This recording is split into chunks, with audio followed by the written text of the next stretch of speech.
here when Reed wasn't even active. Such is life in the IFL. Sometimes you never know what the league, what the rosters are going to look like, what's going to get thrown at you. Mike Davis certainly is aware of that fact, given some of the roster turnover with the Nighthawks, but you have to say that Reed has certainly taken advantage of the opportunity that has been given to him. He was excellent last time the team came here, and he's already got a touchdown on the board for Arizona in this one, looking to continue his strong play. Part of what makes this Arizona team so tough for head coach Mike Davis to scheme against 4 different receivers with at least 480 receiving yards this year. Snead on a fresh set of downs. Blitz comes right through the hands of Reed on a fastball that he can't bring in. Had a half step on James Caesar, but it's incomplete for the first time on Dalton Snead. This is how close it's been recently in the series history. Arizona owned the season series in 2022, but it's been very, very tight since. Vegas has won the last 2 meetings in this building. They won on the season opener for Vegas on a Kevin Macias walk-off field goal as time expired by 2 points. Then it was a back-and-forth 5-point affair. C.J. Wyndham went off in that game, 102 receiving yards. Jerome Johnson put the game on ice with a late 45-yard rushing touchdown. That was his longest run of the year, but speaks to how close these two teams have been playing. And both high-scoring matchups. The first one, each team in the 40s, then in the 50s last time here. On 2nd and 10 with a seam. Nice run by Brooks, corkscrewing his way inside the 10. Very close to the first down marker and looks to have just enough on an 11-yard pickup. That's part of what you're going to get with Shannon Brooks as well, is just that tough running where you think you can stop him for 4 or 5 and he keeps churning those legs long and it turns into a 7 or an 8-yard gain and he just picks up those extra chunks, breaking one tackle there, still trying to spin out of a second tackle, and all of a sudden Brooks inside the 10-yard line. It has been a bit of a different dynamic this year for Arizona. Their do-it-all quarterback Drew Powell was traded to Tucson in the offseason. Dalton Snead brought in, but along with that, we've seen much more running out of Arizona. Brooks has been the big beneficiary, top 7 in the IFL in rush attempts, touchdowns, and yards. He's on the right hip of his quarterback, Dalton Snead. Right back to Brooks. Much better job of pursuit this time as McCoy, along with teammate Darius Williams, comes up from the secondary to make the stop. This is where we see some of that play calling come in, like we saw on the last drive. You certainly know that Mike Davis and this defense is expecting a heavy dose of Shannon Brooks. So what do you do on the last drive? You put Corey Reed in motion, and you get him on the edge and use some of his speed on the outside. So it's a bit of that cat and mouse game of you expect them to run the football, but who's going to get the ball and how is it going to come out of the backfield? It took Arizona to find their form a little bit. They really struggled 1-3 the first 4 weeks, but finished 10-2 down the stretch. 2nd and goal at the 6 as we play late first quarter. Snead. Pocket collapses. Hit from behind. And the ball's out. Vegas has got it. And it's Darius Williams for the Nighthawks. Darius Williams with the recovery, but Maurice Jackson forcing the ball out on the fumble and a timely turnover for the Nighthawks. As we step aside, Vegas the first takeaway, the hit from behind, and the recovery by Williams. Nighthawks by 1 as we step aside.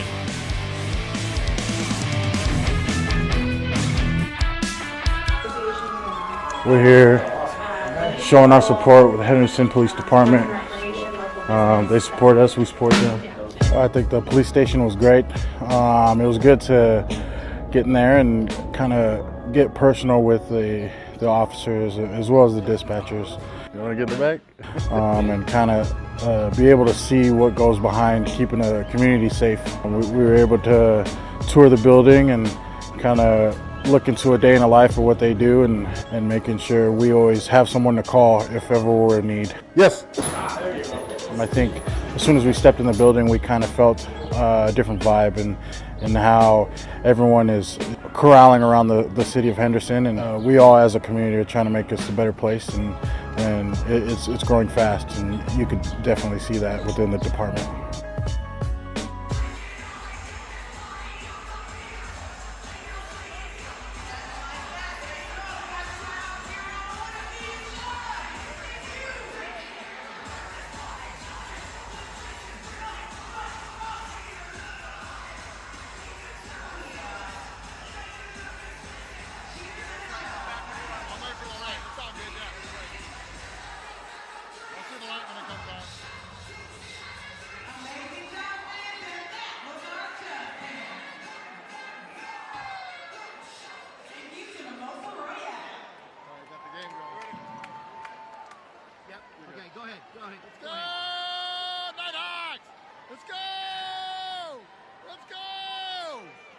It is all smiles for the Nighthawk fans tonight. There's also a good amount of Arizona Rattler fans in the building, but Vegas with the early edge. 7-6 lead and just recovered a fumble in the red zone as Jerome Johnson drops back, takes a deep shot, and has his man. Quentin Randolph crosses the 2,000-yard career IFL mark with that catch as Vegas is in business. Feels a bit like deja vu. That's the third time that Johnson has found Quentin Randolph over on the left side of the field, and I like the aggressiveness right after a turnover. Take it right to this defense and continue to put pressure on him. Johnson to Randolph, something we've talked about so much this season, and again, it yields success. Not afraid to go after former IFL Defensive Player of the Year Dylan Winfrey either in that secondary. As it's Antonio Winbush, big hole. Winbush inside the 5, just tripped up. In his long-awaited return, just activated off short-term IR, where he'd been since June 10th, has not played since week 9, but a big ad for a veteran playing in his 31st IFL game. It's been a bit of a rotating cast of characters at the running back position. Good to see Winbush back into the fold. Johnson has certainly taken the mantle of the top rusher on the team in a lot of the guys' absences and trying to fight for those extra few yards to get into the end zone, but slips up. Nonetheless, first and goal opportunity here for the Nighthawks, knocking on the door. It's also the third straight game with Kevin Toot, Anthony Wiggin, and Moses Mallory on the offensive line. Those three have been really solid so far for head coach Mike Davis. Johnson on the read option. Winbush still powering and is just short as the quarter comes to an end. A second and goal at about the half-yard line when we return. But what an electrifying start to this game. First postseason game in Vegas franchise history. Each team exchanged touchdowns, and Vegas gets the turnover in the red zone. That's how things stand as we're done with the quarter. Quarter number 2 after this, it's Vegas 7, Arizona 6.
Start of the second quarter from Lee's Family Forum in Henderson, Nevada. This is the first ever playoff game hosted by any of the member teams that occupy this arena. Very special night in the Las Vegas area.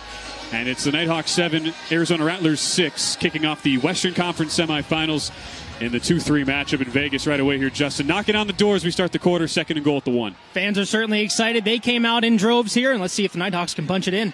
It's a direct snap to Antonio Winbush. What a hit coming from Connor Taylor as they go Wildcat.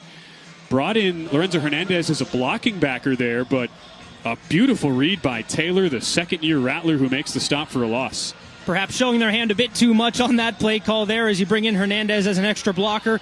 Excellent stop by the Rattlers to just force another play, and now a key third down coming up. You'd have to figure it's 4-down territory if we get there for head coach Mike Davis, given how aggressive he's been this year, but let's see if we need 4th down and if the Nighthawks can punch it in here. The best red zone offense in the IFL, hitting it at 90% clip. Johnson keeps up the middle and can't get there. Hit from the side by Devontae Merriweather and Roderick Perry. And there's Merriweather, whose first year with the Rattlers was that 2017 IFL title year and a former Defensive Player of the Year back in 2019. And with the ball at the yard-and-a-half line, no hesitation. Just as you thought, Justin, Mike Davis will keep the offense on the field. Bit tougher to run down here because if you're inside the 5, that linebacker can then come up inside the belt, that imaginary 5-yard distance between the line of scrimmage and the defensive backfield. So you get an extra guy in there if you're the defense to clog things up a little bit, and you're seeing that cause a bit of fits for this Nighthawks offense. 2 yards to go, and they've got one of the best quarterbacks in all of IFL football to get there. Johnson up the middle, touchdown! His 38th of the year, and the 4th down decision pays off.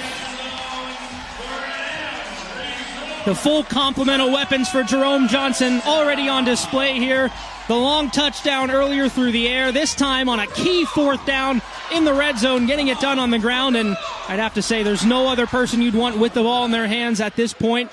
Give the ball to your quarterback, your best player, and see what he can do, and he provides you with a touchdown here as the Nighthawks get a couple to respond to that opener from Arizona. Great look at Kevin Macias on for the PAT. Just sneaks it inside the right upright.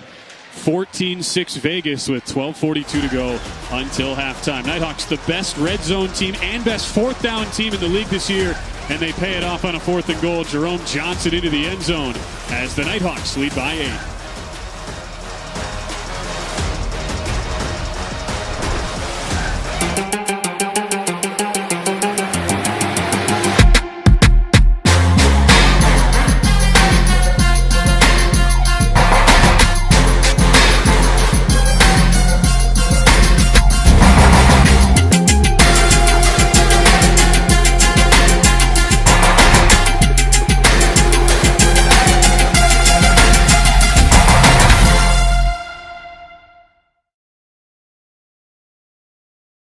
To Strike Force and the 6-0 Nighthawks on Heroes Night here in Henderson. It gets underway next. 8 straight touchdown drives out of the chute, and he gets a free play here. Former Nighthawk Byron Cooper jumped. Johnson the eve. Oh, what a catch! Quentin Randolph touchdown! Shout out to our Henderson heroes that were out here tonight. Thank you so much for all you do.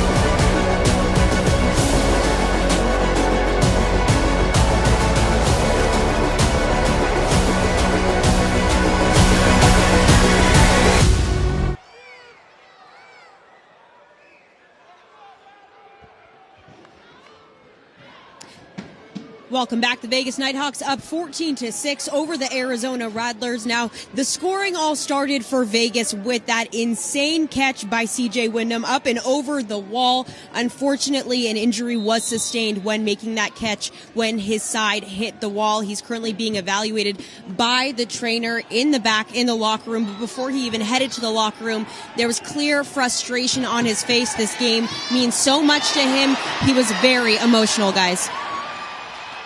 Thanks, Mariah. In the meantime, Arizona doing it on special teams. What an answer as Glenn Gibbons Jr., who won an IFL title in this building, takes it to the house, and the Rattlers strike back.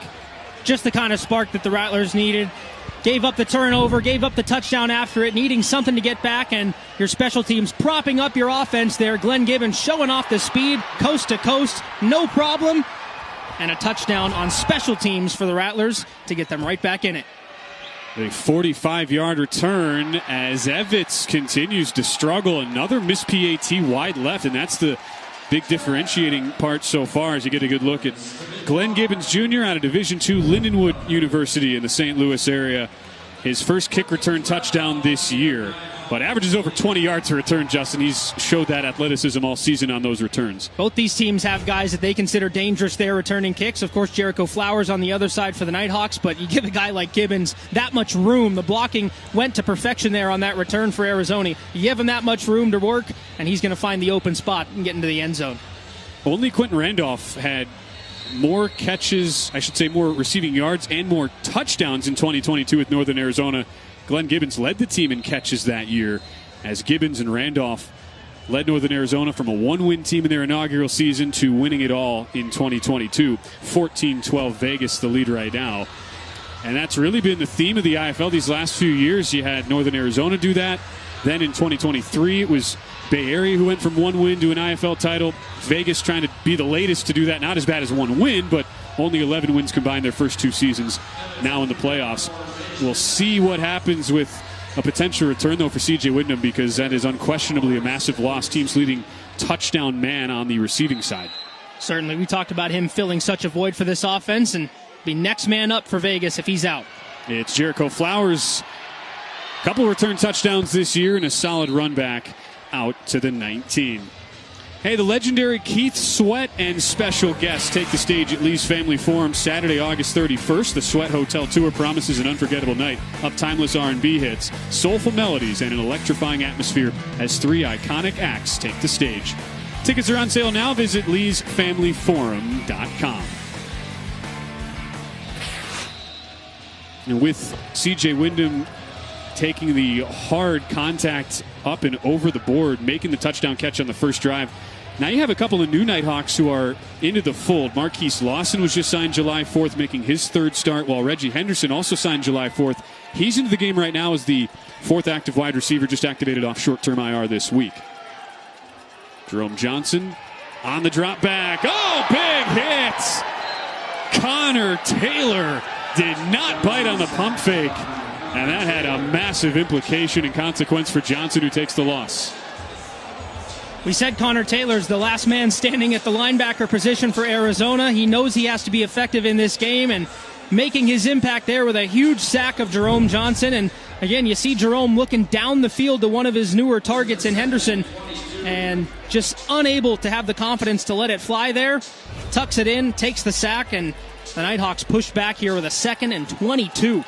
12-yard loss for Jerome Johnson. That's exactly the sort of thing we were wondering when you lose C.J. Wyndham. Only one opening day wide receiver now on the field. Johnson tucks and runs. There's Taylor again. Wow, how good has Connor Taylor been these last 2 plays? Another big hit. He is juiced up right now for this defense. Been all over. And on that play, it was the initial block by Antonio Wimbush out of the backfield. Kept the pocket clean, but Jerome didn't see anything downfield. Tried to dart out and escape, and that allowed some of the defenders to get off of their blocks and go pursue the quarterback. 2 plays already after the return touchdown for Arizona. You can feel some of that momentum building for this Rattlers team. This is a 3rd-year IFL player, though, in Connor Taylor. 6 career sacks in his 21st game. Started with the Tucson Sugar Skulls a couple years ago. Head coach Kevin Guy of Arizona, him and his wife Kathy, they're the co-owners of that Tucson team. So there's a lot of crossover between those 2 franchises. 3rd and forever. Johnson with all day to throw, finds his man, and Henderson picks up the first down.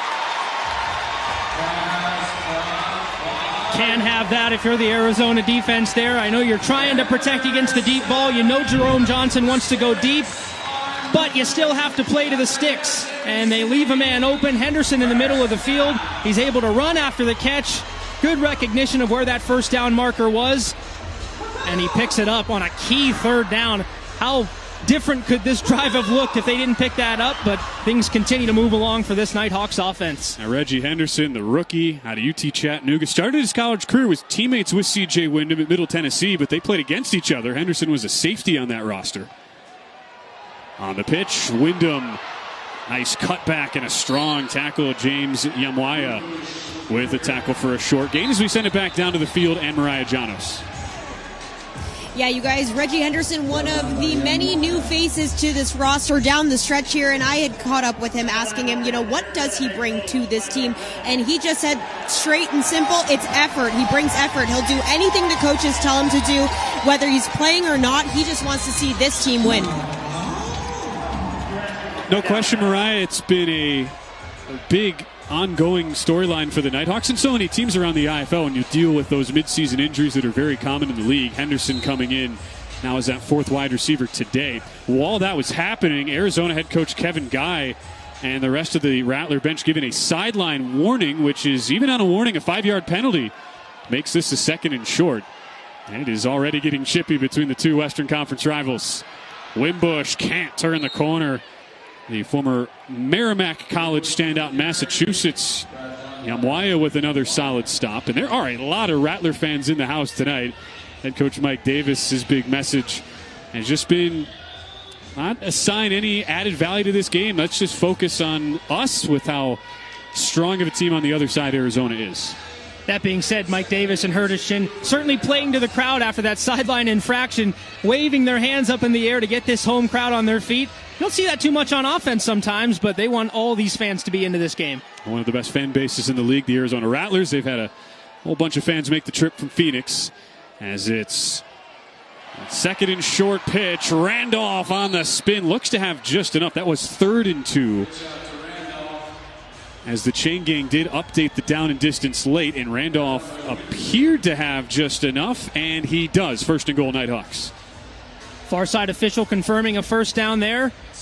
Quentin wanted a little more than just the first down, but was able to evade that first tackle and spin around to, at the very least, continue the drive. And for the Nighthawks right now, integrating some of those new pieces, but still going back to the well and Quentin Randolph as much as they can.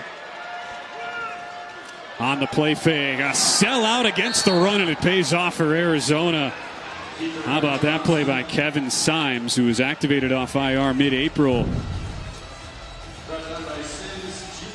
Right now, this Arizona defense doing everything they can to make Jerome Johnson a one-dimensional quarterback. They do not want him running all over the field on this defense like we saw last time that the Rattlers came into this building. It was a long 45-yard touchdown that essentially iced the game for the Nighthawks from Jerome Johnson. They want to make him utilize his weapons through the air, especially now with another one down in C.J. Wyndham. Johnson 5 attempts, 0 yards so far. Clearly a big emphasis, to your point, on head coach Kevin Guy's front. But Johnson has all sorts of running room. Down the sideline and in. A touchdown for Vegas. Well, you can throw as much as you want at him, but sometimes when you have the right play call and you have the right player in Jerome Johnson in the game, they're going to get theirs eventually. And right on cue, just as we're talking about the struggles, Jerome Johnson finds a way to make an impact on the ground, coasts into the end zone off some nice blocking from his teammates, and gives the Nighthawks exactly what they needed on this drive. Remember, it was 3rd and 23 deep in their own territory, and they've turned it into a touchdown. As Macias is on for the PAT, right down the middle. The big play, the 25-yard pickup on 3rd and 23 from Johnson to Reggie Henderson. And it's Johnson who does it himself. 2nd rushing touchdown of the night. And it's Vegas who extend the lead. Nighthawks 21, Rattlers 12 at the 5.5 mark of the first half as we step aside.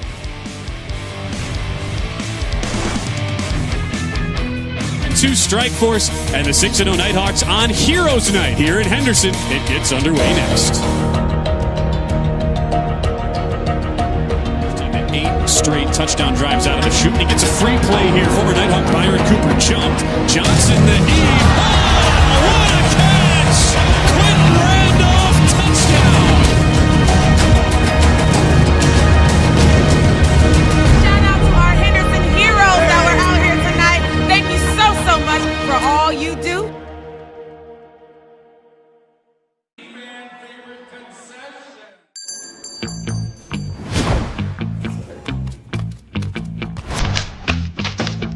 Hi, welcome in. We'll get started for you today. Could I get the quid readable? Okay, no problem.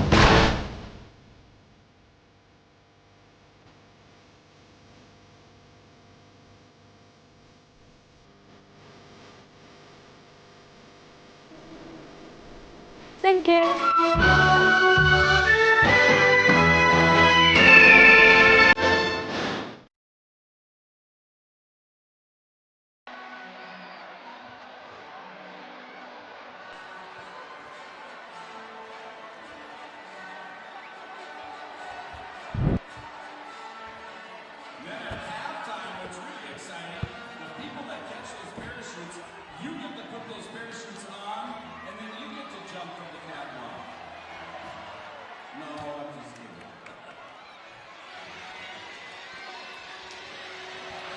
Vegas up 21-12 on Arizona as we welcome you back with a reminder you can try your luck at every Nighthawks home game. Scan that QR code right there on your screen and take part in the 52-48 raffle. Enter each home game's drawing with a chance to win 52% of the total pot while also contributing to benefit the VKH Foundation and its charitable efforts. Scan the code now. You must be present in Nevada to play.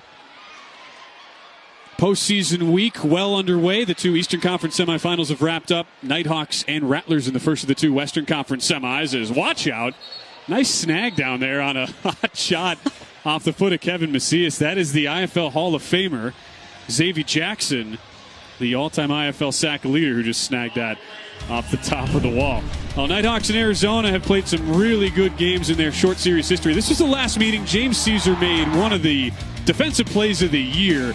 This was in a one-score game in the fourth quarter, and on the next play, Jerome Johnson made the Rattlers pay. A timely turnover leading to a touchdown on the other end of things. That's been the key really for the Nighthawks in both of the meetings against Arizona, getting some of those timely turnovers late in games and translating them into points the other way around. Remember last time Dalton Sneed was in here, 2 picks for him against this Nighthawks defense. And the Nighthawks just turned Sneed over. It was a forced fumble by Maurice Jackson, recovered by Darius Williams.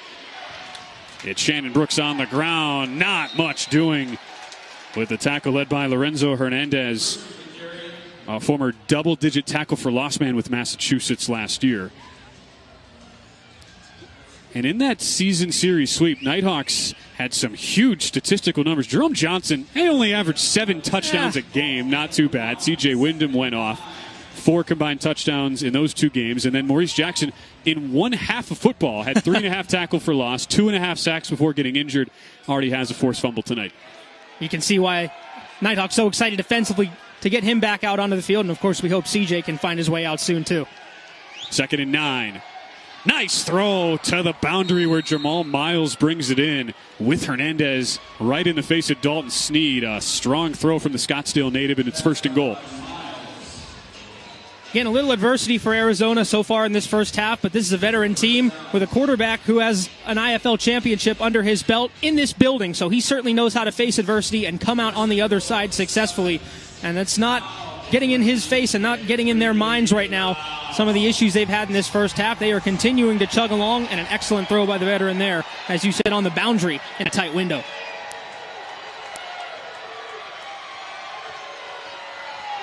Sneed the quick throw. There's Miles in space. Brought down by Williams. A strong tackle after a 4-yard pickup down inside the 2-yard line. And Miles, the guy you'd figure, Justin, right, would get some more run here for Arizona. With all of his history, having been with the team since 2017 and all the success that's come along with it. You want to go to that experience in a time like this in the postseason. They already did it once with the rushing touchdown in the first quarter. They're back in a similar spot. We'll see if they go to him again. 81 combined touchdowns over the last 5 years with Arizona for Jamal Miles. Read option. It's read well by the Nighthawk defense. Nowhere for Sneed to go as James Caesar comes up from the secondary and is fired up. On the previous down, it was Malik Hausman with a nice tackle out on the boundary, and this time James Caesar not fooled by that one. Instantly able to read that read option, getting right up to Dalton Sneed and making sure he doesn't gain any yards here. In fact, pushing the quarterback back a little bit to the 4-yard line on 3rd and goal. Where Arizona has struggled this year has been in the red zone. That last turnover, their 7th giveaway in the red zone, 2nd most in the IFL. And face a 3rd and goal here from the 4. Sneed, end zone, touchdown. Jackson brings it in as Arizona strikes back. We talked about Corey Reed's performance last time against the Nighthawks, but Najir Jackson, he had himself quite a day as well. The last time that he stepped into this building, 67 yards and a touchdown. He finally gets some run here, and a nice throw and nice patience by Dalton Sneed to let him break out of that route. And Jackson finding the open spot in the defense for a touchdown to keep the Rattlers right in this game. It's been a bit of back and forth, but this Rattlers offense certainly up to the task of sticking with it here, and looks like they're going to go for a 2-point conversion as well. After Dawson Evans missed his first 2 PATs wide to the left, Kevin Guy keeps the offense on the field in a 3-point game. Jackson's 8th receiving touchdown in 11 games, signed midseason to be reunited with Dalton Sneed. Those two won a title in this building last year with Bay Area. Going for 2. Sneed into the flat, wide open. A beautiful play design as Shannon Brooks gets alone, and Arizona pulls to within one just ahead of the 1 minute warning. Some sort of miscommunication there. Mike Davis immediately going over to Malik Houseman, motioning over for his defender to get to the other side of the field, and you have to think that that was the intended responsibility there to guard Shannon Brooks out of the backfield. But what a throw by Dalton Sneed. He saw the pressure coming the entire way, took the hit, made the throw, and got the conversion. As head coach Kevin Guy looks on, talking with his special teams coach and GM Jeff Jarnigan. Now, while we have a second, a reminder that with the postseason underway, you know each of these teams hope to be back on this same field August 17th, when for the third straight year, Lee's Family Forum will host the IFL National Championship game. Join us in Las Vegas when the IFL crowns the last team standing in the indoor war. Tickets are on sale now. Visit IFLNationalChampionship.com. Last two champions coming from the Western Conference. Kevin Guy, his Rattlers. Now, it's been a drought for all the accomplishments. They've not won since their inaugural year in the IFL, 2017. A lot of close calls for Kevin Guy. I think the craziest stat about all of the pedigree and history for the Rattlers is that this is their first opening round playoff game on the road since 2010. It's incredibly impressive, and even though you mentioned a bit of a drought there, they're just consistently in it. They're putting themselves in positions to win championships and to win conference titles. They are always in the mix somehow, some way, and even though they're on the road here in a bit of unfamiliar territory, they're right where they want to be in the postseason, chasing another IFL title. And last year was actually the first season since the move to the IFL in 2017 that Arizona did not at least advance to the conference finals. Were stunned at home last year in the first round by Northern Arizona, but have battled their way back, and an onside kick attempt is fielded beautifully by the strong hands of Reggie Henderson right up against the wall. And you have to be looking alive on those because Dawson Evans hit that one perfectly right at the waist of Henderson. That's an impressive grab by Henderson there because, as you mentioned, that one was coming with some velocity, trying to catch Henderson off guard. And for a guy that we talked about taking an elevated role offensively, it can be easy to maybe take your mind off of special teams a bit, but he was just as focused, locked in on that one, and an excellent snag to give the Nighthawks considerably better field position than they were looking to have on a normal kickoff. You might be saying, why would Arizona gamble there? That was actually really smart because you don't want to kick deep. You don't want to allow Vegas to potentially run out the entirety of the clock, since Vegas will get the ball first to start the second half. Smart decision there by Kevin Guy, even though they don't recover the onside. As Johnson gets flushed out, has to burrow into the turf after a short pickup, and that will take us to the 1 minute warning. Each team with their full complement of timeouts. As we take our final break at the first half, Nighthawks 21, Rattlers 20. This has lived up to the billing. Nighthawks into the red zone when we return. A minute to go until halftime.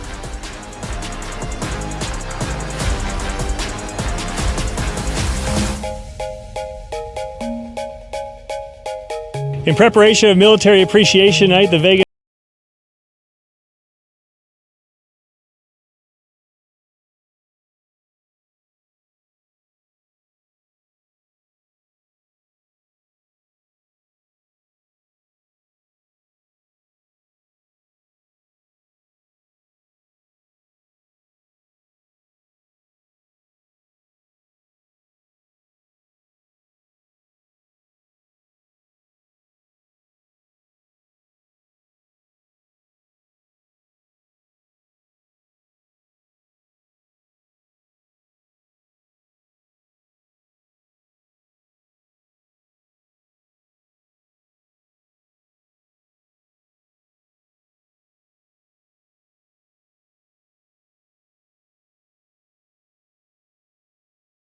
It's nice to meet you, man. Thank you. Yes, sir.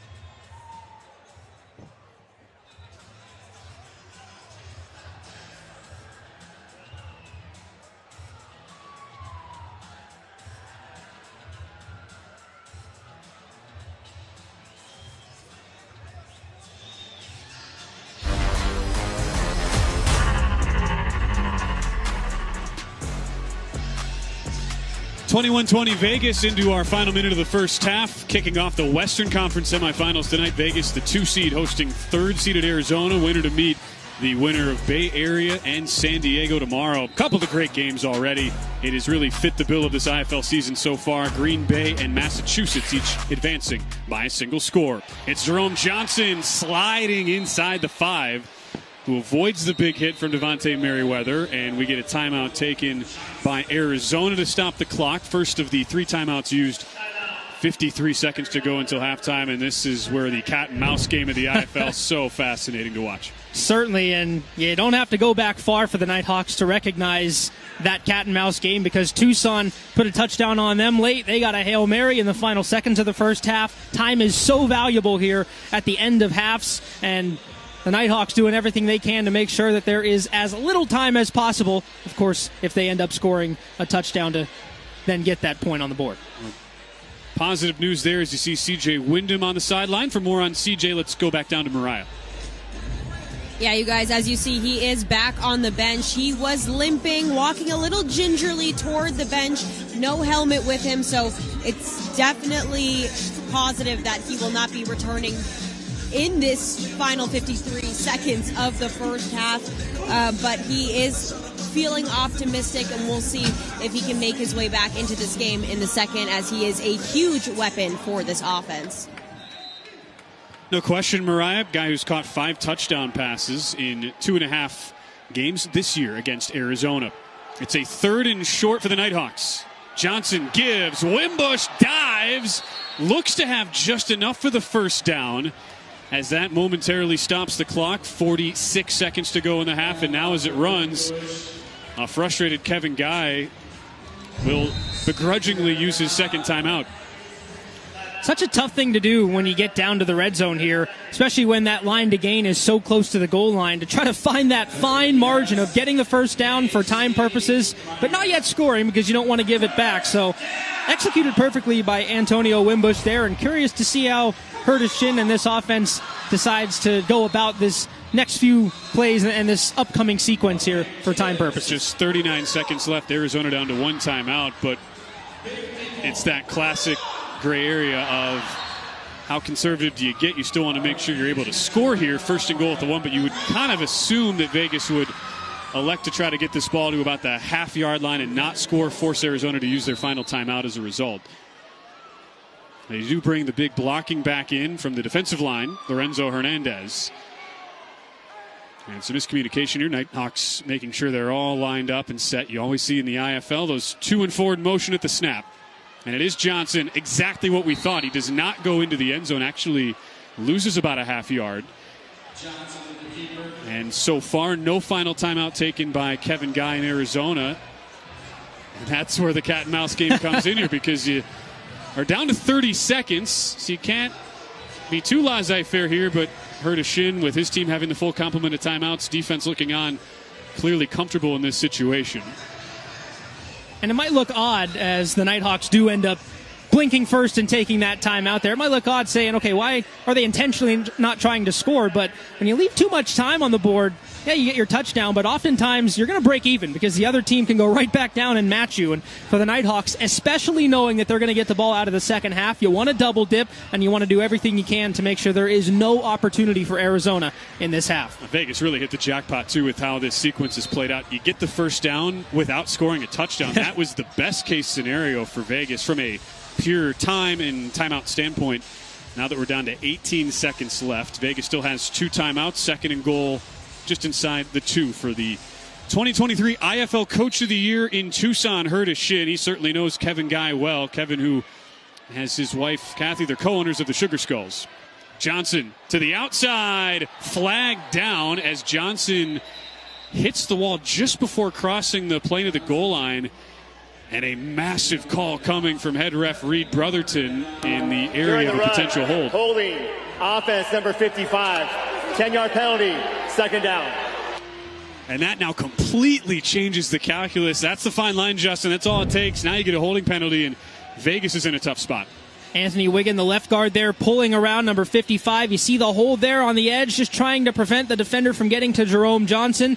Jerome would have been short anyway, perhaps too his intent to not get into the end zone quite yet, but now the Nighthawks outside of the 10-yard line. You still do have your full playbook available. You have 2 timeouts. You have 14 seconds, so it's up to you what you want to call at this point, but it gets a lot tougher now this far back, and then if you don't get it, you start making that decision of field goal versus touchdown and how aggressive you want to be. 2nd and goal at the 12. Johnson, nothing open. Buys time. Johnson, the pump, and gets into the wall. That stops the clock with 7 seconds left down to the 7-yard line. Really good job in coverage by Arizona, and that took a lot of time off the clock to the point where, while you still have time to run a play, you have to be quick about it here. You can see Herdeshin motioning for his quarterback to take off. There was nothing down the field. He was almost urging him to run the football as nothing came open down the field. So the Nighthawks do pick up some yards, but to your point, 7 seconds remaining in this first half now, so time is very much of the essence. You see Shin pointing for his quarterback to get to the sideline, pick up whatever he can, and you have to say solid blocking by the offensive line to allow him that much time to survey the field, but a good job by Arizona of bending and not breaking at the moment. And now the full playbook's certainly not completely there, Justin, because you can't risk having a long developing play run timeout for you. 7 seconds to go. Curtis Shin has been brilliant at scheming plays in these sorts of situations all year as a former coach of the year and assistant of the year in the IFL. And if you do want to run one of those plays that maybe is a bit longer developing, you have to make sure your quarterback knows that if it's not there early, you have to do something to stop the clock. Incomplete pass, get to the sideline. We'll see where they go here. 21-20 Nighthawks, 7 seconds to go until halftime with a 3rd and goal at the 7. Blitz comes. Johnson back in the end zone. Caught. Touchdown. Flag on the play, but it's Quentin Randolph who's all smiles for now. There was contact between Randolph and the nearest defender. That penalty's declined. Result of the play. Touchdown. And it will go against Arizona, so the Rattlers were thinking they might have been able to pull that one back, but Quentin Randolph fighting through the contact, getting open in the back of the end zone. As you see Jerome Johnson just lobbing it up for his favorite target. You see the grab on the 4 there on the back of Randolph's jersey, and he makes it happen for a late score for Vegas. Slam dunk for Randolph. That is back-to-back games where Quentin Randolph has scored a crucial touchdown right before the end of the half. With a bobble on the snap. A really nice job, though, to recollect by Jorge Reyna, the backup quarterback. Gets it down for Kevin Macias, and with 4 seconds to go in the half, Vegas takes a 28-20 lead. It was a Hail Mary last week. This week, on 3rd and goal, the Nighthawks get the big play.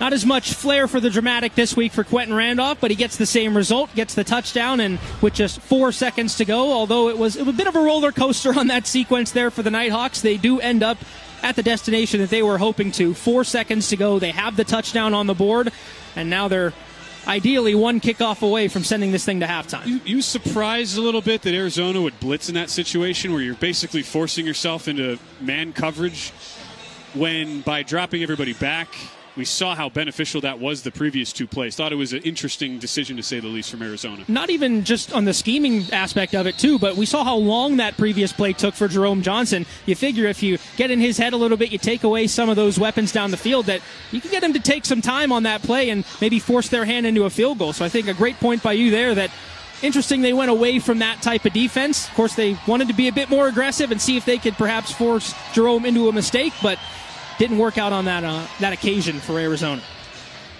Both quarterbacks have been tremendous throughout the first half, with the exception of Dalton Snead's fumble in the red zone. It has been a QB clinic. The 2 quarterbacks, they combined 12 of 13 passing.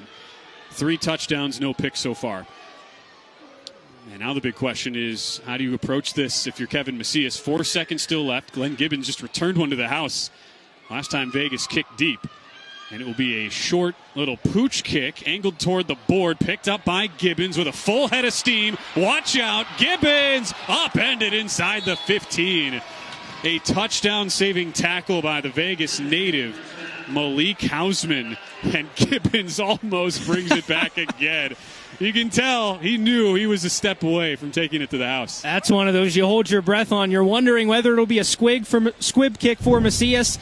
You saw the idea, right? kick it a bit short, maybe get a bounce, but Gibbons was ready for it. He caught it on the run, and then he has a head of steam as he heads toward the other side of the field. And they will now go to review here to determine if there was still time on the clock. Now, he did catch the ball against the wall, so I'm wondering if that catch against the wall perhaps on the initial grab is there, but it certainly looked like on the tackle there was zeros on the board when he went down at the end of the play. Because he was not touched, Gibbons, going into the wall, he's good to make that catch, and the play is not dead there. You would have thought, based on the 4 seconds being left, there would have been no way after he crossed midfield that Gibbons would have gone down with any time remaining. But now we'll have to run it back, take a look at how the timing all worked out as the officials come together. Reed Brotherton, veteran official, goes over to the review area and takes a look. Better to get it right now and make sure that there is no time, because certainly if you're Arizona, although there might be 1 second, that's all you need. Well, Mike Davis, he's ready for the halftime interview. He's like, yeah, there's no way they're putting a second on the clock. I'm surprised. We'll get a full look at how this played out timing-wise. I did not think there was any chance there was a second still on the clock. You already see 2 seconds there, and he's still got a long way to go, and you see it at zeros there. So unless he touched the sideline perhaps and one of the Nighthawks got a hand on him, it's tough to see how there's going to be any time left in the half. Although this is quite a long review, so they might see something. You're right. The only thing you could possibly look at is, and we'll see it again here, was Gibbons potentially into the wall, and was he touched? I don't think he ever was. I mean, that seems pretty obvious. That should be zeros on the clock. And going to halftime. Vegas, by the way, they did win the toss and deferred to the second half. The field is confirmed. It is halftime. There were 0 seconds on the clock at the end of the play. Reed Brotherton makes the call, and that brings us to the half. Mike Davis, he knew it all the way. He's ready to go as he's standing by with our Mariah Janos down on the field. Oh, yeah, he couldn't have been more sure. But, Coach, as expected, Arizona came in very aggressively. How do you feel about the way your team has responded to that aggression? Good. I told him you'd probably get hitting them out early, and we did, and we responded, and I'm happy for them. We got a long way to go, though. What adjustments do you want to see in that second half, especially around special teams? We need to clean up a few things. Not anything in particular, but just clean up a few things on offense and defense, but especially special teams. Any update on CJ? Not sure. I'll find out when I go in. All right, thank you so much. Good luck. Guys? Thanks so much, Mariah. Tight as we expected. At the half, it's the Vegas Nighthawks 28, Arizona Rattlers 20 in the Nighthawks' first postseason game in franchise history. Our Centennial Subaru halftime show is coming up next from downtown Henderson. Go to work, baby. Let's do it. Let's do it. Let's do it. Let's do it. Good luck, bro. Stay healthy. You too, brother. Let's go!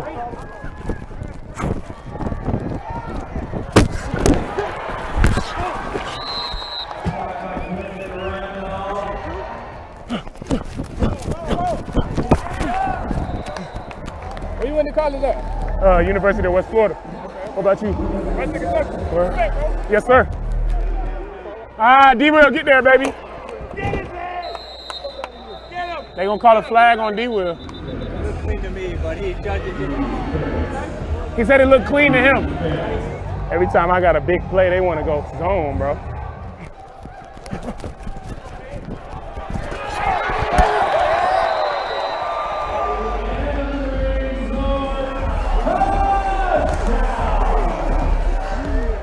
Let's go, man! Let's go! Let's go! Let's go! Oh! Yeah! Let's go, JJ! Let's go, JJ!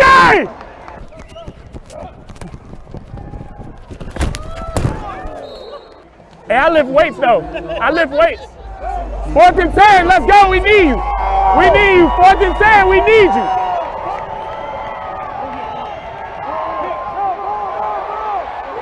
No! No!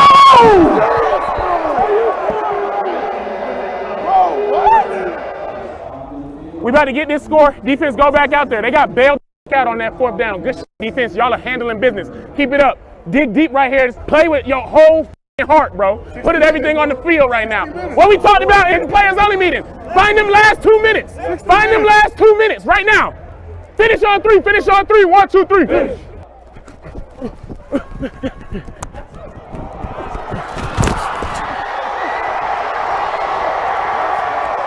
3 months, 3 givings! Hey, let's go, man! Let's go! It feel good, don't it? It ain't over. I know it ain't. That's what I like about you, young man.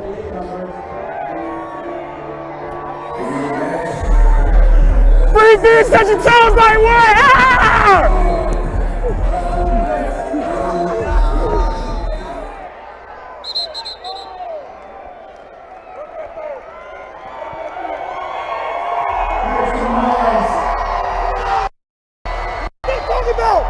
I was trying to party. Hey, it's time to get turned. It's time to get litty. Yeah.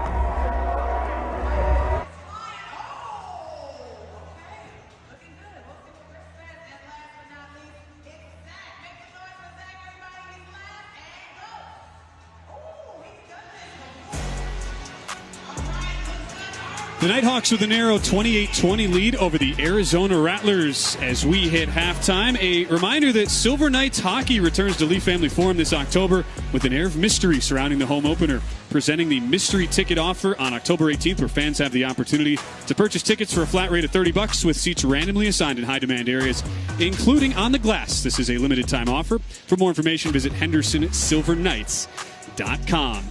As we welcome you in, it's our Centennial Subaru halftime show. I'm Ben Wilson back at Lee's Family Forum. So pleased to be joined by the always well-dressed Gabe Mirabelli, Chief Business Officer, celebrating in general, Gabe, for this building that has been open since 2022. First playoff game for any of the tenants in the building's history. What's this night been like with a great crowd on hand? We've been looking forward to this moment, whether it's across our Silver Knights franchise, our Nighthawks franchise. We're an organization that is used to being in the playoffs, so when this happened, we were geared up and ready to go. But it's so fantastic for our players, our staff, our fans, just to see this building full and giving them a reason to come out and be excited. We're over the moon. No question, when you think about the success that a team like the Vegas Golden Knights has had, fans expect winning right away, yet in the IFL it's tough. When you're building a franchise from scratch, what can you say about having worked with the head coach, GM Mike Davis, every day, who doesn't want to take a lot of the credit, but just how hard it is to make that transition and get yourself from a 5-win team to now competing for a title?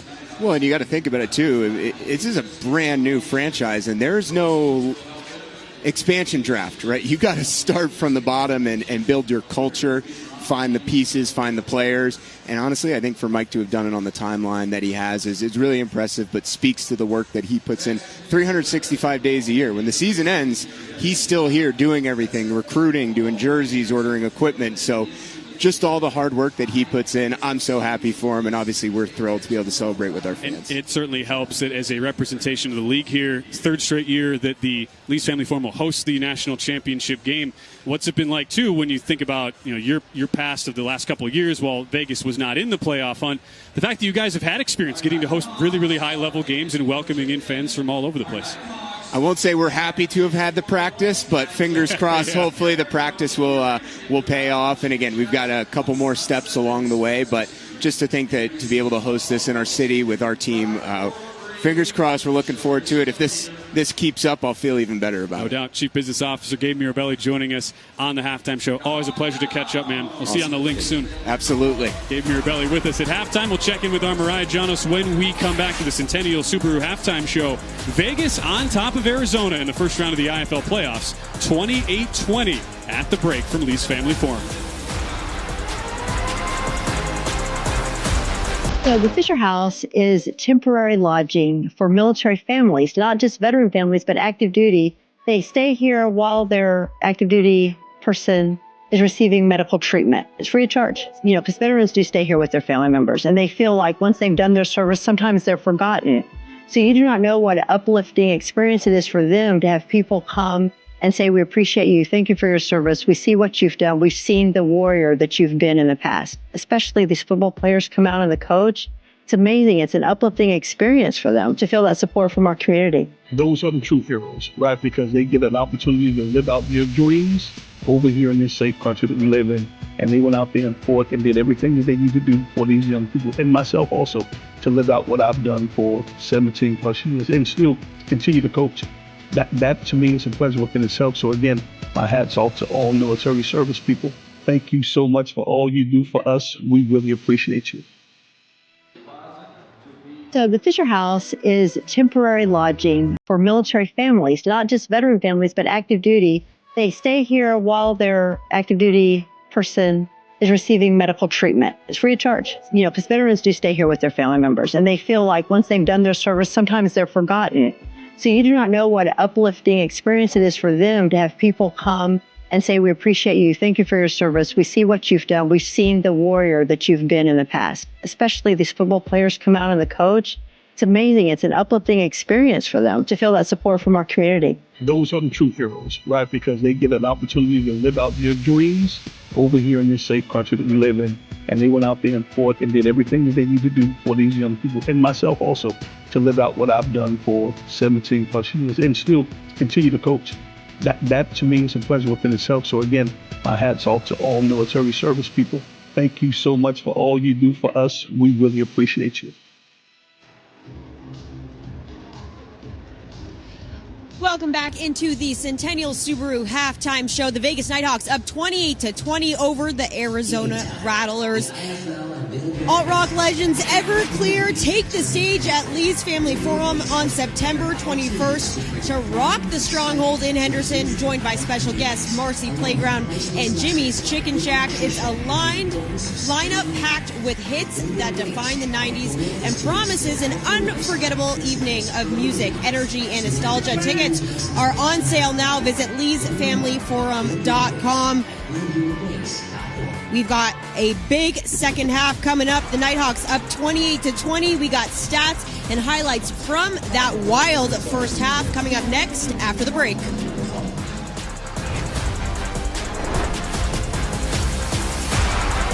So the Fisher House is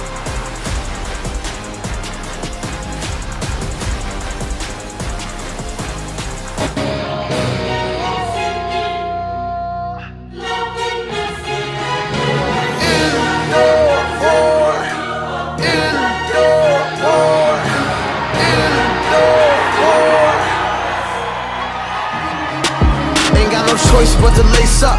Every day is game day. Off my third contract, you still on that same play. Pop spit it out, but I got family sitting chain links. Oh, you bout that action? Tell them boys you bout the same thing. Get your popcorn ready. Hat made half amazing. Human highlight reel. You gon' sing my name in Beijing. Heavy rep I take. You'll see the pain that made me. It's gritty on a gridiron. Only one of us can stay king. Touchdown every time I touch down, and my defense shut down every time I touch ground. Yeah, lying harder, but I got the eye of an eagle. I put the city on my back. Look, I'm gonna ride for my people, and once I take the stage, I'm stuck like Evil Knievel. I built to conquer heights. My mind's a daily defeated. When once I get my first ring, I'm manifesting the sequel. Yo, this the IFL. Swear to men become heroes in the end. Are you ready for that? You ain't really about that. Are you ready for that? Are you ready for that? You ain't really about that. Are you ready for that?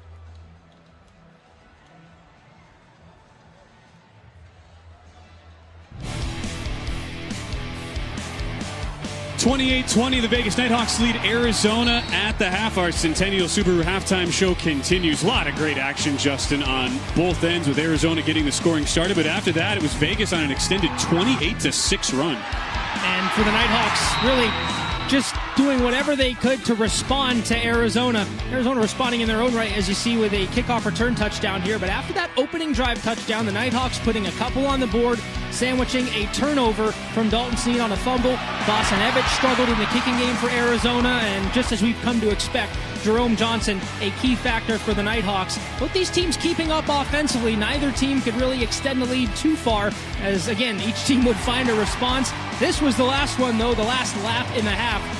Quentin Randolph with a touchdown to put the Nighthawks up by 8. That's where we stand right now at halftime. As we take a look at the first half stats, the quarterback play has been out of this world, like you would expect, Justin, even though there hasn't been as much yardage, needless to say. The general performance, especially once we've gotten into the red zone, has been really, really good. A combined 5 of 6 efficiency on third down for the two teams as well. These quarterbacks combined for 12 of 13 through the air. Our third quarter is coming up next. Vegas on top by 8.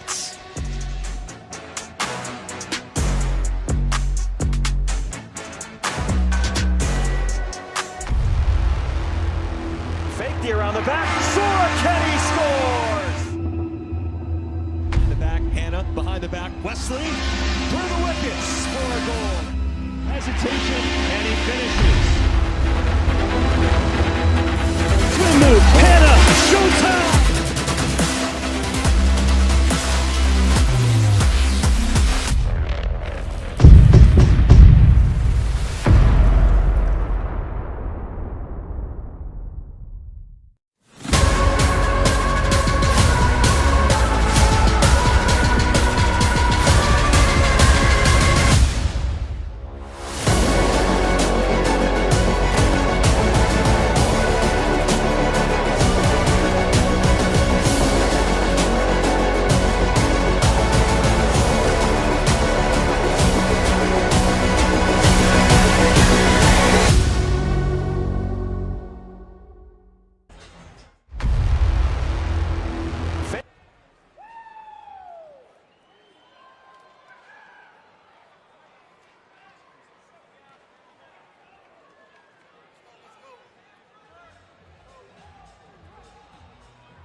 Back inside Lee's Family Forum, ready for the start of the second half. Vegas 28, Arizona 20. It is a game that has lived up to the billing so far, back and forth.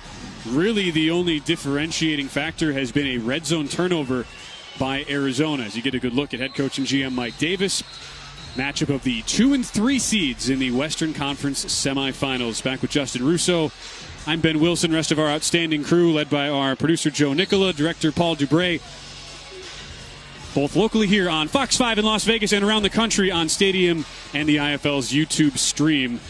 It's kind of what we figured, though. It would be the smallest of margins that would decide this one. And as Vegas gets the ball to start the second half, it's certainly a situation where the ball is in their court. You keep scoring, you will win the game. It's just a matter of can Arizona get any stops. We send it down to our third member of the team. Mariah Janos has a quick note before we get this half underway. All right, I got Bryce Hampton here with me. Bryce, just really quick before I let you get into this game here, what was the message from Coach at the half? Just stay consistent, get a stop, and let our offense stretch our legs so we could take off with this one. All right, Bryce, thank you so much. Good luck, guys.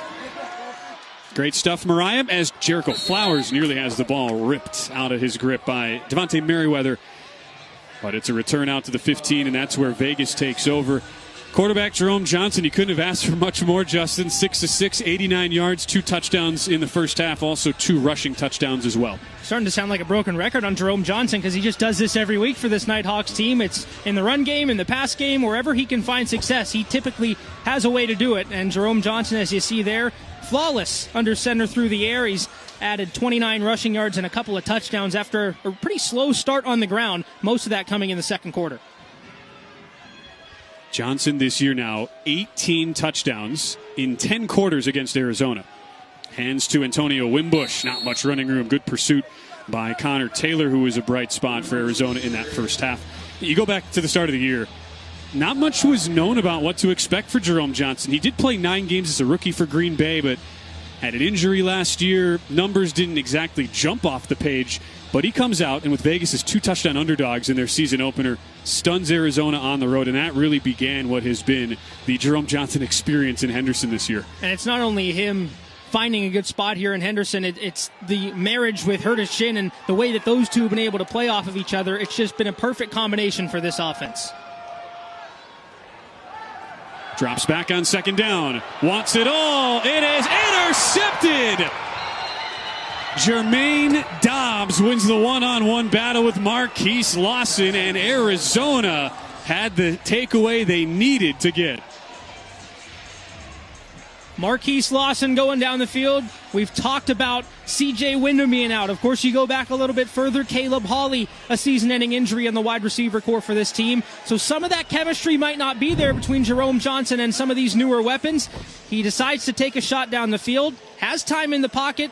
It's a 50-50 ball, and you have to give credit to Dobbs for getting up there and snagging it on the interception. Now, you saw that ball hit the turf as Dobbs is coming down. Mike Davis thinking about challenging, but has yet to throw the flag. The coaches are giving that a long look up at the Jumbotron as Dalton Sneed fires. That one's almost intercepted. James Caesar has recorded interceptions in each of the 2 games against Arizona this year. It looked like Dobbs had just enough control, even though that ball did hit the ground, but after both quarterbacks were so good, Justin, a couple of shaky throws here. Take another look at this one from Jerome Johnson. And typically, again, that's one you'd see to Randolph or to Wyndham or earlier in the season to Hawley. And you like the trust that Jerome Johnson has in his receiver to make the play, but just wasn't able to elevate on that one. And then Dalton Sneed on the other end, almost giving it right back. Sneed, another near interception. Bryce Hampton breaks it up. That is really what's defined this Vegas secondary. Super young, weren't sure what to expect out of him coming in with no indoor experience. But Bryce Hampton, he's tied for the IFL lead in picks. James Caesar tied for 6th right behind him. The youth has really stepped up on the back end of the defense for Vegas. We've heard the term complementary football thrown out a couple of times by the guys on the team. Well, now you're seeing it. Offense wasn't able to do their thing, but the defense so far in the first 2 downs has stepped up, creating a 3rd and long.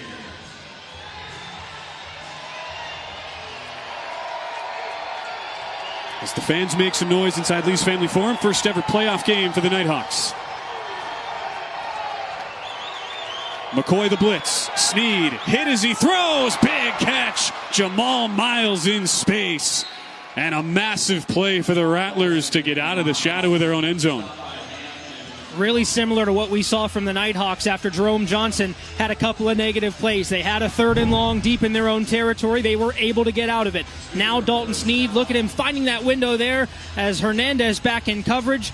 Can't get to the wide receiver Miles, and he extends the play, runs to the first down marker, and picks up a chunk for this Arizona team. And Miles has been around so long. He was on the All-Pac-10 team back in the day at ASU. Brooks hit hard as he goes down for a loss. Big Claude Davis gets the tackle for loss.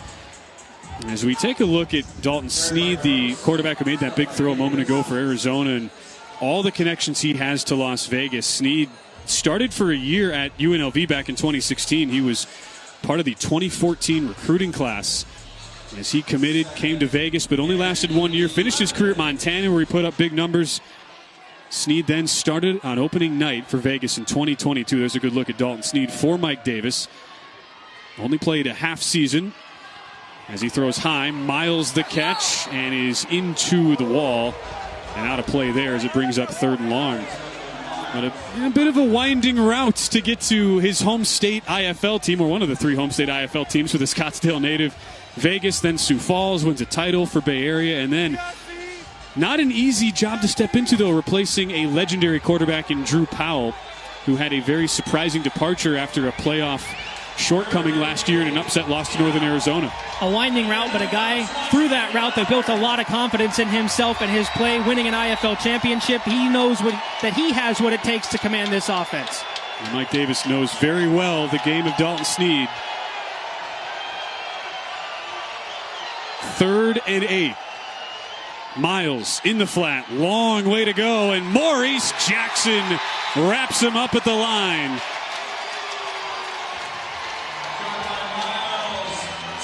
Maurice Jackson terrorizing this Rattlers offense again.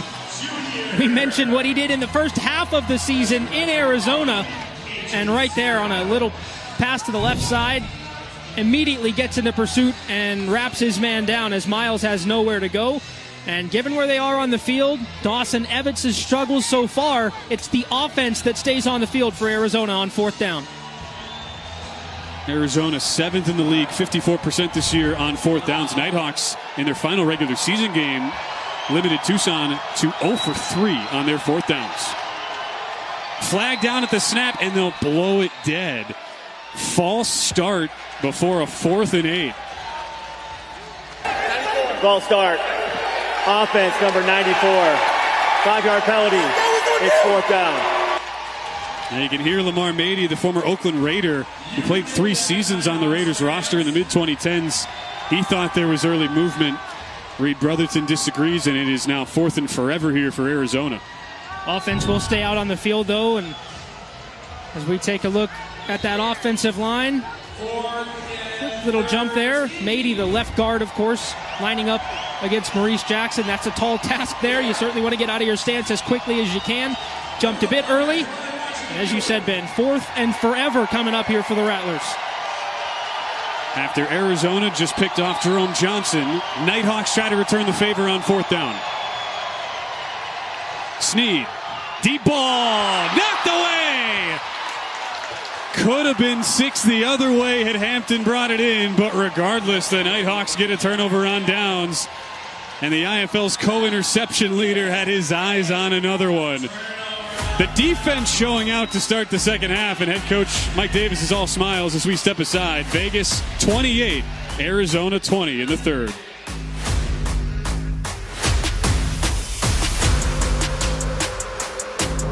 There he is. My name is Chris Bullard. I'm the captain here at Henderson Fire Station 95 on A shift. We try to expect the unexpected and just have fun with our day and wherever it kind of leads us. There's 7 of us here every single day, 365 days a year, and we're passionate about the work that we do. It's usually like these guys that come and have to take people out of their cars, break open cars just in case it's like a bad car wreck, going to houses, burning houses to save people. Like the stuff that they put on the rest of their lives to go help others is like, you have no choice but to respect it. City of Henderson is a great place to work. I've been here for 17 years with the City of Henderson and the fire department. It's been amazing. The growth that the organization and our leadership provides is, second to none in my opinion.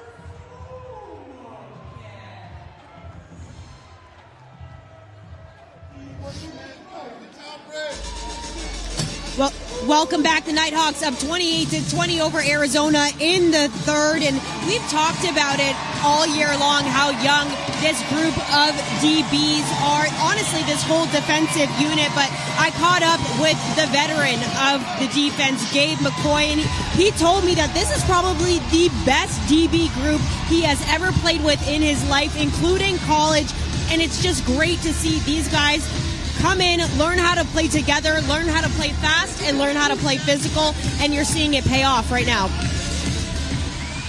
You're totally right, Mariah. Gabe McCoy would know that as someone who is playing in his franchise-leading 43rd game tonight, one of just 2 players who's been on the roster all 3 years for the Nighthawks. Darius Williams, you saw him on the bench a moment ago. has played in 24 career CFL that the nose games. guard was out of his stance at the snap. The play is under review. And as you hear Reed Brotherton here coming out of break, Arizona has had the commercial. They've had a long time to look at this, and Arizona will challenge. But they're challenging for an illegal defense. As the referee was saying, the nose guard not in his stance at the snap. So just as much as the offensive linemen have to be set in their stance in the IFL, so too to the defensive linemen. They have to be ready. No stunts are allowed, no movement on the defensive line. And they saw something in that replay that indicates that they might be able to extend this drive and get themselves the ball back. But we'll see what comes up here on the replay review for the Rattlers. That's a massive decision and a gamble here by head coach Kevin Guy because of the timeout, the challenge situation. Officials getting a good look. Nice angle for us looking down at the bunker there. You lose this challenge and you're down to 2 timeouts. It'll be the nose guard right in the middle there. Lee Number Autry. 90, Lee Autry, jumped a little bit. Now, was he at all anchored to his stance? That's the next question that Reed Brotherton and crew have to answer. And they're taking a long look at this. Of course, you see the multiple angles that they have there. Want to make sure they get this one right, but at the very least, on first look, a worthy challenge from Kevin Guy, given how the momentum could swing, given the result of that play.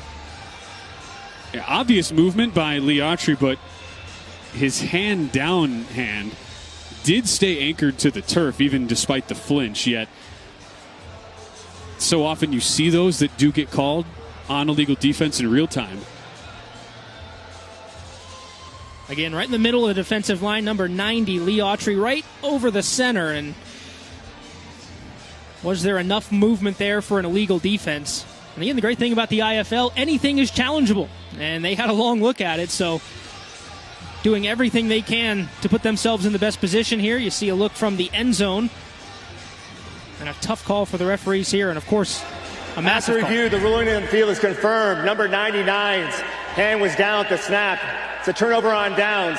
It'll be Vegas' ball, 1st and 10. Arizona's charged a timeout and has a challenge remaining.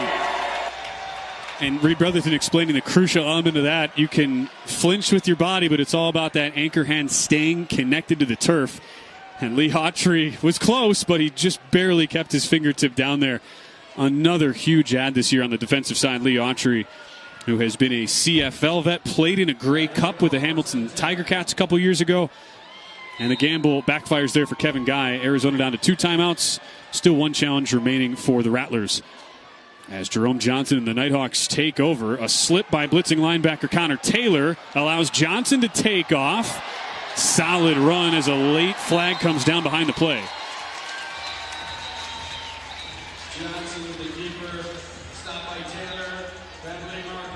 Flag coming in the area where Jerome Johnson was, typically where you'd see an offensive hold. Holding, but we'll see. Offense, number 6.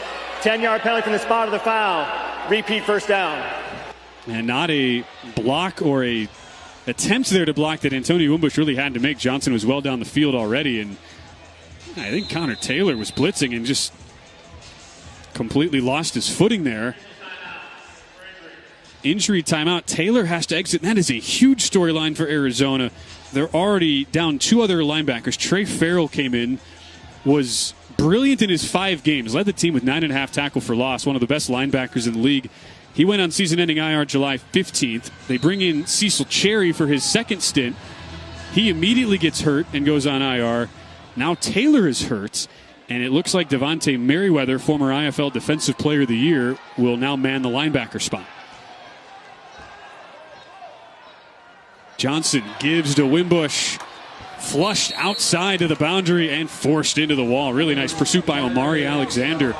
With Merriweather now shifting to linebacker, that means an extra DB has to come in, and Alexander was good in the first couple games against the Nighthawks. 7 combined tackles and a pass defended, and he helps make that stop. Things moving all around on this defense, but they're a bit used to it given how many injuries they've had, similar to the story for the Nighthawks. We talked to Mike Davis, and he says, hey, it's just the next man up. We've been in this situation before. When guys go down, you have to step up, and looking down the tunnel there, you see Taylor trying to still stretch out that leg, just now took his helmet off on the Rattlers bench. 2nd and 21. Play fake. Johnson has a man, but it looked a short hop.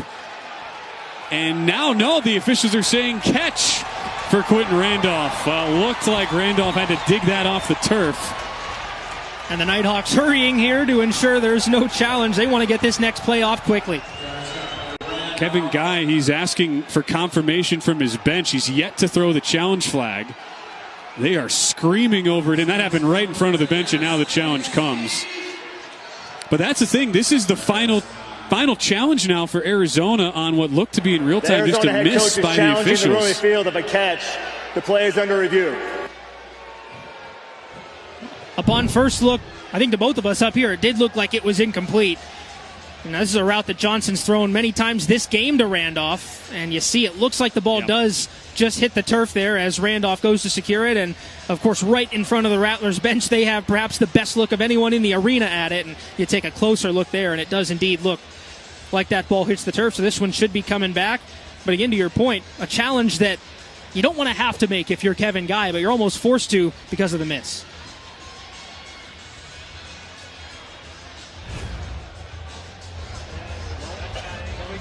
As they take a look, Reed Brotherton, our head ref. Poor Jeff Jarnigan over there, the GM for the Rattlers, also the D-line special teams coach, looked like he was about to just blow a gasket. As the Arizona bench, they saw what clearly happened, and this will get overturned. Now, Quentin Randolph tried to sell it, but obviously it did hit the turf on a ball that just came a little bit wobbly out of the hand of Jerome Johnson. Not only that, the bench for Arizona, but a lot of fans have made the trip from the Phoenix area. Rattlers play their home games in Glendale, which is a change this year. Previously played in downtown Phoenix at the Footprint Center. A lot of Rattler fans over there right by the bench, too, who've made the trip. Trying to will that call into existence down there. And again, just a miss by Jerome Johnson, because that is a route that we've seen completed 2 or 3 times already in this game. And back at the 15-yard line is where that initial snap came, so that's where it's going to go back to. 15-15 on the throw, but back on their own side of the field if this one gets overturned. It would be a third and very long as well. 6:46 to go in the third quarter. In a game, the Nighthawks lead 28-20 on top of Arizona. Okay, Riz, your turn. And Reed Brotherton continues to look at it. A longer look than I would have expected, given what we have both seen here, at least on the first few looks here. But, of course, there's timing aspects of it, yardage aspects of it. You want to get everything right. Well, you saw Jeff Jarnigan down there on the left side of that bench. There's some of the Rattler fans who've made the trip. One of the most successful franchises in indoor history. Great fan base to boot. Have been a franchise consistently drawing in big pro arenas near 10,000 fans a game. And here's one final look at it. I just don't see how you don't overturn this.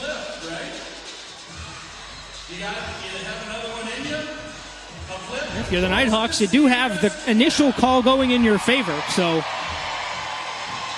they have to see enough to overturn it. But, of course, taking a longer look than we expected.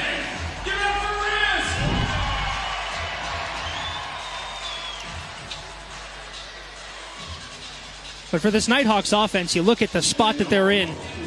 They have the interception on the first play, or the first drive coming out of halftime.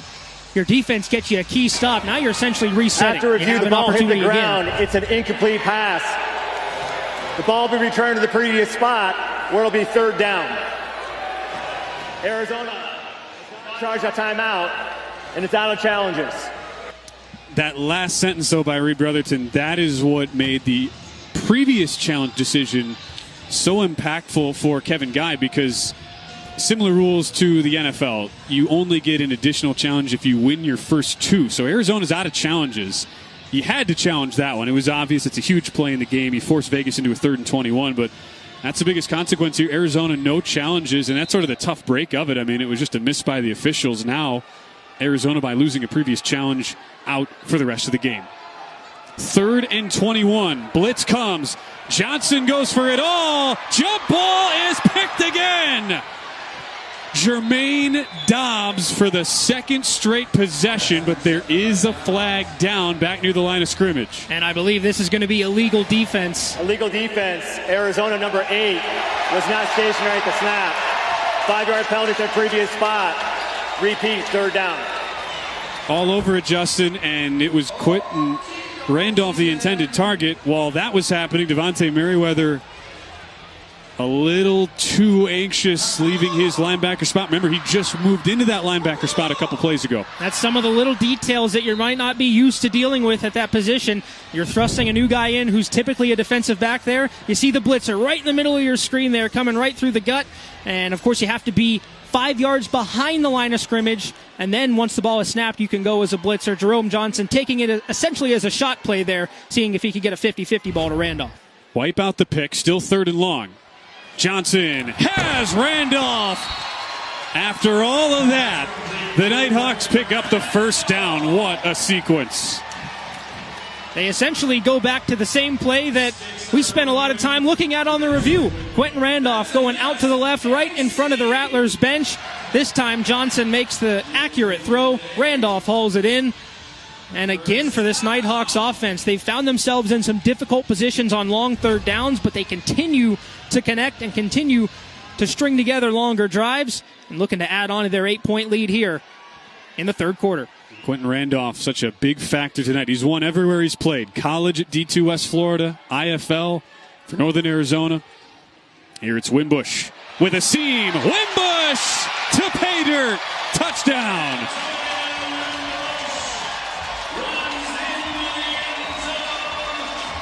Finally, Antonio Wimbush getting into the end zone. We talked about the struggles that Arizona has had on the defensive line and the defensive front four. You saw Connor Taylor go out a bit earlier, and the Nighthawks able to get a gashing run to the right side from Antonio Wimbush, almost untouched as he waltzes into the end zone. And the Nighthawks, what they expected and wanted to do on their first drive of the second half, they have now achieved here on drive number 2. Kevin Macias on for the PAT. A perfect 5 for 5 tonight. Antonio Wimbush, first game since week 9. His 11th touchdown of the season gives Vegas the first 2-score lead of the night. 35-20 as the Nighthawks lead with 4:47 to go in the 3rd. And it's Wimbush all the way.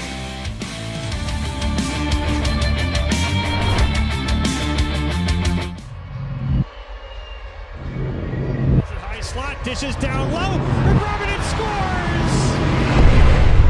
When we built this beautiful facility in Henderson, our vision was to be a hub for sports and families.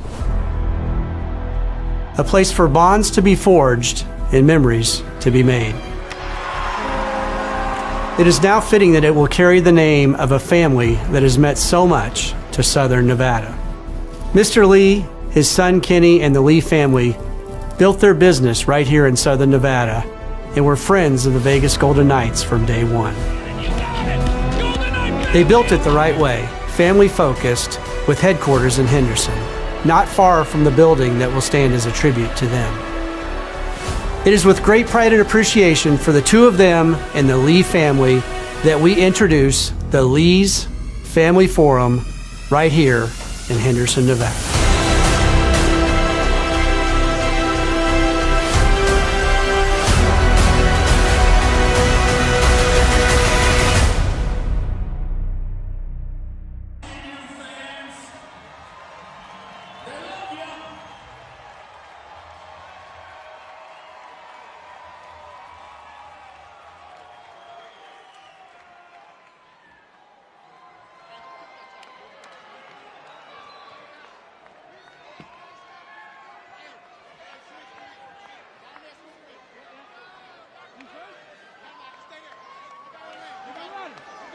Vegas with a 35-20 lead, and another reminder, try your luck at every Nighthawks home game. Scan the QR code right there on your screen and take part in the 52-48 raffle. Enter each home game's drawing with a chance to win 52% of the total pot, while also contributing to benefit the VKH Foundation and its charitable efforts. You can scan that code now. You must be present in Nevada to play.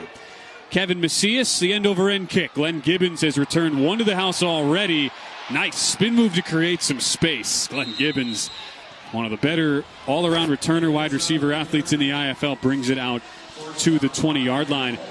Right now, though, Arizona needs to find some sort of cohesion on offense, Justin, as it just has not been there to start this second half. They had a golden opportunity after the interception to start the half from Jerome Johnson. but it was the Nighthawks defense that really started to clamp down, and they forced a turnover on downs to get themselves that scoring drive of 5 plays and 27 yards, with Antonio Wimbush finishing it off with a 14-yard scamper to pay dirt. Dalton Sneed with the give to Shannon Brooks. Hit hard from behind. Maurice Jackson flexing right at the Arizona bench. One of the best young D linemen in the game now in his 3rd year in the IFL. And he followed his DC Xavier Jackson and former head coach Herdishin to Vegas. And the Nighthawks have certainly reaped the rewards. Maurice Jackson has been all over the field really in the last couple of weeks for this Nighthawks team. Forced that fumble on Dalton Sneed earlier. There in pursuit of a speedy Shannon Brooks. Chases him down on the back end of that play and forces an almost negative play for Arizona. Sneed down the seam. It's dropped by Brooks. Williams was ready to make the big hit, but it's just not been Brooks' night, who scored 5 touchdowns the last time these two teams squared off here. One that he certainly wants back. Sneed looking over the middle to Shannon Brooks. A catchable ball. Had to outstretch those arms just a bit, but one you certainly want to haul in, and you can see the frustration on his face there. And now it creates another 3rd and long for the Rattlers. They've had success at converting some in this game, but it's not a position you want to habitually put yourself in. 2 for 3 tonight on 3rd downs to this point. 3rd and 9. Sneed, pressure coming. Oh, the shovel pass! And Brooks has just enough. Boomeranged forward by the tackle from behind to Lee Autry. How about that inventiveness from Dalton Sneed with Hernandez giving chase? Some creativity from Dalton Sneed here. Look at Hernandez coming around the edge, just able to shovel it out to Shannon Brooks. And how about that for making up for the drop on the last play? Brooks finding some open space, making the one-handed grab, and picking up the 1st down. Especially with the way the game is going, running clock in the IFL, this feels as close to a gotta-have-it drive if you're Arizona as possible. 15-point lead for Vegas, final 2:20 of the 3rd quarter. Sneed knocked down at the line. Hernandez couldn't quite get there on the last play, but gets his big paw up to knock it down. Really smart play by Lorenzo Hernandez here. Always have to try to get those paws up if you're a defensive lineman. Do whatever you can to impact the play. Only had 1 pass defense this year. Picks up number 2 there, but picks a pretty good time to do it to force a 2nd and long. That has clearly been part of the game plan, though, for Mike Davis's defense against Dalton Sneed in Arizona. They had a pick on Sneed in the first meeting here when Lee Autry got his hand on the ball in the red zone, understanding Sneed wants to get rid of it quickly. It's a draw on 2nd and 10. Lots of running room as Sneed lurches inside the 10, bringing up 3rd and short as we close in on the end of the 3rd quarter. So again, Dalton Sneed might not have the speed, the top-end speed or the elusiveness of Jerome Johnson, but he can still run the football effectively. Picks up a solid chunk of 9 yards there on that design quarterback run. Having his chat with head coach Kevin Guy, seeing what they want to do on this 3rd and short here, but a must pick up for Arizona. He did have 10 rushing touchdowns this year. Dalton Sneed to 40 touchdown passes in his 12 games. Missed a 5-week stretch, including the first game against Vegas after an injury on opening day. Blitz comes. Sneed in the slot. Caught by Reed. Fights inside the 5 for a 1st and goal Arizona. And Reed, who was huge on the opening drive, pretty quiet until that play. They've really struggled to continually get him into the game plan. Of course, he had that rushing touchdown early on, but it was Najir Jackson with the touchdown in the back of the end zone later on. Gibbons with the kick return on special teams chipping in. And now again inside the 5-yard line, Arizona looking to convert, but taking more time off of the clock. Nice tackle inside the 5 by the Nighthawks defense to continue to bleed this clock. Time for one more play in this quarter. Brooks hit hard at the line, and Gabe McCoy did just enough to prevent Shannon Brooks from crossing the goal line. That's how the 3rd quarter comes to an end. Arizona does trail by 2 scores, but on the doorstep inside the 1. We'll flip the field. That's where Arizona will be as we start the 4th quarter. Western Conference semifinals underway tonight. The Vegas Nighthawks in their first ever playoff game in franchise history with a 35-20 lead as we head to the fourth quarter, coming your way right after this. We're here showing our support with the Henderson Police Department. They support us, we support them. I think the police station was great. It was good to get in there and kind of get personal with the officers as well as the dispatchers. You want to get in the back? And kind of be able to see what goes behind keeping a community safe. We were able to tour the building and kind of look into a day in the life of what they do and making sure we always have someone to call if ever we're in need. Yes. I think as soon as we stepped in the building, we kind of felt a different vibe and how everyone is corralling around the city of Henderson, and we all as a community are trying to make this a better place, and it's growing fast, and you could definitely see that within the department.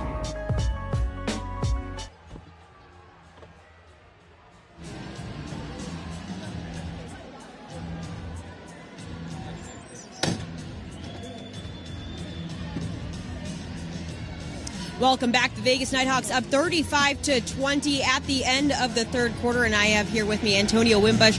Your first game back since week 9. You broke into the end zone. How are you feeling? I feel great. Just glad to be out here with my brothers. And talk about your defense stepping up, really complementing this offense and really keeping you guys alive. For sure. They're definitely making the plays. We got to capitalize on it, though. You know, we're always putting ourselves in a bad situation, and we just got to fix the little things, and that's it. Just got to finish the game. All right, Antonio, thank you so much, guys. I'll send it back up to you.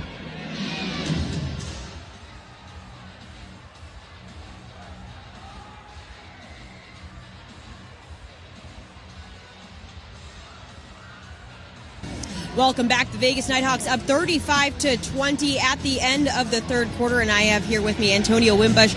Your first game back since week 9. You broke into the end zone. How are you feeling? I feel great. Just glad to be out here with my brothers. And talk about your defense stepping up, really complementing this offense and really keeping you guys alive. For sure. They're definitely making the plays. We got to capitalize on it, though. You know, we're always putting ourselves in a bad situation, and we just got to fix the little things, and that's it. Just got to finish the game. All right, Antonio, thank you so much, guys. I'll send it back up to you. Thanks so much, Mariah. Great to hear from Antonio Wimbush. First game back since week 9. As we start the fourth quarter, it's a 2nd and goal inside the 1 for Arizona. Knocking on the door with Dalton Sneed under center. Sneed, the old school give. Brooks dives, knifes through a double team of Nighthawks, and is into the end zone. Arizona starts the quarter with a bang. We have a long way to go here, Justin, as it's down to a 9-point game. Exactly what the Rattlers needed. Something to stop the bleeding there after the Nighthawks got out to a 15-point lead. Shannon Brooks getting out on the edge. Some solid blocking. See, especially at the wide receiver position, making sure some of those edge defenders can't come in and make the tackle. And Shannon Brooks, who has struggled a bit in this game, starting to find his stride on this drive, gets the Rattlers back in it. Dawson Evans has really struggled, missing his first 2 PATs, but looked a lot more comfortable on that one. Arizona going for the PAT to make sure it would be an 8-point game. And as we're just underway to the fourth quarter, it is 35-27 on Shannon Brooks' 29th rushing touchdown of the year, which is now solo 4th in the IFL. With Vegas up 35-27. Hey, a reminder that the Nighthawks are chasing a title in 2024, but it's never too early to get your seats secured for the 2025 season. Season tickets for high-flying Nighthawks football are on sale now at family-friendly prices. Visit nighthawksfootball.com today and join the flight. I have to say, Justin, all things considered, for a Vegas team that is very, very young in their first ever postseason game up against an Arizona team that has been in the postseason nearly 3 decades combined of experience, the Nighthawks certainly have not had any of those young team mental errors that you might have expected coming into the game tonight. Arizona's a team that you're not going to expect to make too many mistakes, and we've talked about the fine margins. You're going to have to force them into some mistakes. We saw the turnover from Maurice Jackson, the turnover on downs that they got in the third quarter. The Nighthawks have just been calm and composed. Head coach Mike Davis saying earlier, there's no real message, just do what we do, and we'll be all right. And so far, it's been that, and as we heard from Antonio Wimbush in this offense, time to go out and finish the game. The reality now is the game does rest on the offense's shoulders. You come out, a couple of touchdown drives, and you punch your ticket to the Western Conference Final. Jericho Flowers with a nice return around the edge. Flowers is the all-time leader with 5 return touchdowns in his career. And it's another opportunity for quarterback Jerome Johnson, the Nighthawk offense, to take the field, a look at just some of what Johnson's been able to do tonight. Big touchdown early on to C.J. Wyndham through the air. This one getting it done on the ground for Jerome Johnson. Slowly but surely has gotten that run game going. That was quite an easy one early in the first half. And for Jerome Johnson, just doing what he's done all season. Just taking what the defense gives him. Had the one pick, but bounced back from it right after that. And he is certainly in command of this offense right now and would love nothing more than to put another 6 on the board. 4 combined touchdowns tonight for Johnson. And he starts on the ground. A nice job to pinch in by Arizona, coming around the outside, and Rashawn Yates, a first-year Rattler out of South Florida, who makes the stop. That was a big story, though, when Johnson faced the Rattlers in the first couple meetings. 116 rushing yards in his Nighthawk debut, 4th most rushing yards by anybody in the IFL this year. Then an additional 79 rushing yards and 4 touchdowns. And obviously the strategy has been, let's just make sure Johnson doesn't beat us with his legs. And not only can he be effective on the ground, and why Arizona's putting so much pressure against him there, he can downright put an entire 100 yards, 150 yards on you on any given night. Blitz picked up by Wimbush. Johnson with all sorts of space, making men miss, slides down to the 15. How crucial was that block in pass pro by Wimbush? He's been excellent in that area out of the backfield. He's had a couple that haven't led to such big runs by Jerome Johnson, but he's always been there. He's always been finding the right guy to block. You see Merriweather coming up the middle, ends up taking his man down. He falls down, and Jerome Johnson doesn't need a lot of space to get working. And he had a ton of it there. So when you have that much open space, you expect a couple of missed tackles for Jerome. That's exactly what he did to get that first down. And Devontae Merriweather, normally a DB, has a pick 6 in his career against Vegas, but because of injury has to move the linebacker spot. As head coach and GM Mike Davis looks on. Back to the ground game. Wimbush, not much there. You could hear the hit up here. Man, Omari Alexander coming to play tonight off the bench. Nothing is easy against this Rattlers defense, and really in the IFL as a whole. There's not a lot of space out there, and when you go to the edge, there's going to be someone waiting for you at some point, as Antonio Wimbush just found out on that play, but he's no worse for wear. Picked up a couple of yards out of it, and Nighthawks looking to continue on. Of course, they're in no such hurry to get things going here. Just want to make sure they get the right play and the right execution to continue to keep Arizona at arm's distance. A 2nd and 8 for Vegas. Another blitz picked up by Wimbush again. Johnson backs up. Dangerous throw is picked off. And it is Devontae Merriweather, who had the pick 6 in the first meeting between these two teams a couple years ago. A bad decision by Johnson, and Merriweather's turned the game. That's one for Johnson where you just have to find a way to live to fight another day. Tried to force one, and it was an interception the other way. Crucial for the Rattlers. A former IFL Defensive Player of the Year drops back and picks it off. Arizona ball down by 8 when we come back.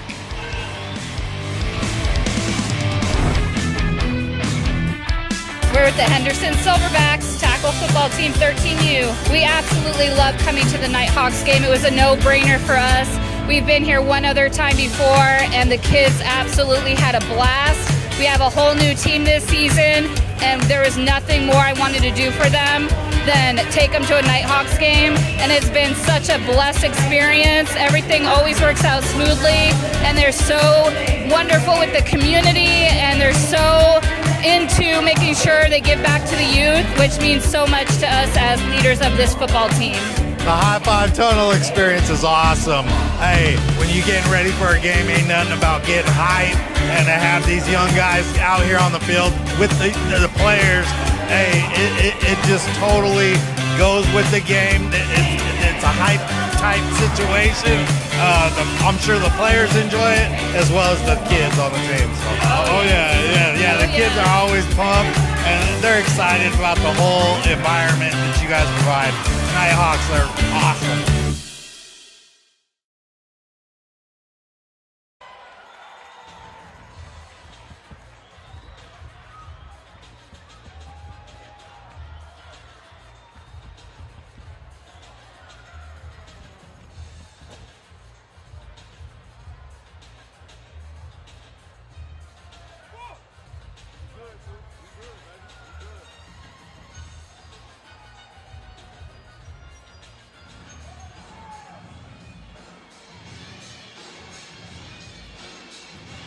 Vegas 35, Arizona 27, but Devontae Merriweather with a huge play. As we get another look, Justin, you see the throw, and Tony Wimbush lost his helmet here while getting caught up in the wash with Merriweather on that play. Goes for a bit of a rough ride there, as those two have been jostling ever since Merriweather came into that linebacker spot. But for Johnson, you just can't make that throw. You have to throw it out of bounds and live for third down. It's Corey Reed starting the drive for Arizona, who all of a sudden have some newfound life. A short pickup for Reed after Devontae Merriweather, who had the first pick six in this building's history back in 2022, has an interception. Well, Arizona's done the hard part. They've gotten a stop on one of the best offenses in the IFL. Now what can their own offense do that has been hit or miss? A couple of giveaways so far tonight. And remember, we were in this same situation after the Jerome Johnson interception to start the third quarter. 8-point lead for the Nighthawks. Defense needs to respond.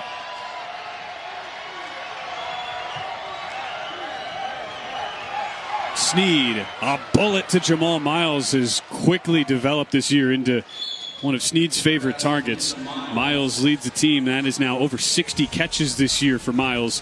The former Arizona State Sun Devil and sixth-year Rattler brings it into Nighthawk territory. 14 touchdowns to go along with that for Miles and for Dalton Sneed.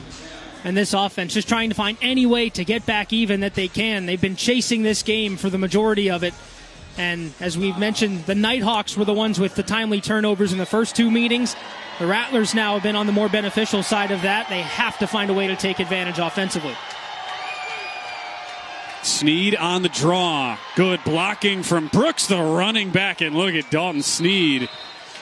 It's his former teammate, Jericho Flowers. Those two were on the opening night roster for Vegas, the first ever opening night roster back in 2022. And Sneed is certainly fired up on a first and goal. Good reason to be fired up after the long run. This is a guy that certainly knows what it takes to win at the highest level of this league. You can see how much effort and how much determination he's putting into this fourth quarter right here. He wants to get into the end zone more than anybody. And as we're under 10 minutes here, looking to finally tie this game up in the second half. It's Reed on the give. Through a small hole, extends the ball, and is just short. Knee went down at about the 2 as Reed's extension gets him inside the 1 yard line, and it's second and goal from there.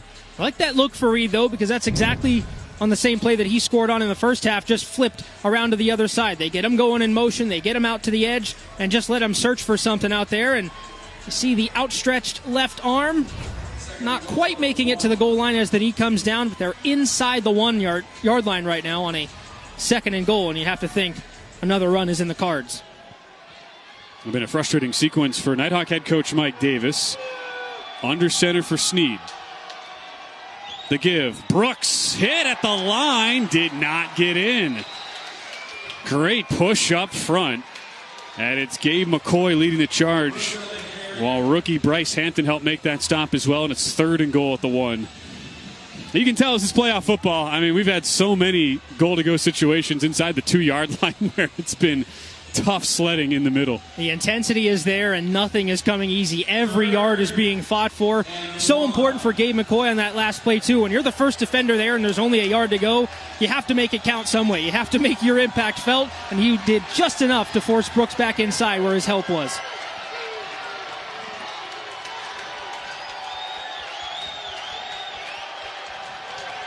Third and goal. Miles is denied. Lee Autry and Darius Williams read it to perfection, and from second and goal inside the 1, it's fourth and goal out near the 5. All the Rattlers have done is gone backwards in the last couple of plays. No room whatsoever on the outside for Miles. Autry in, Jackson.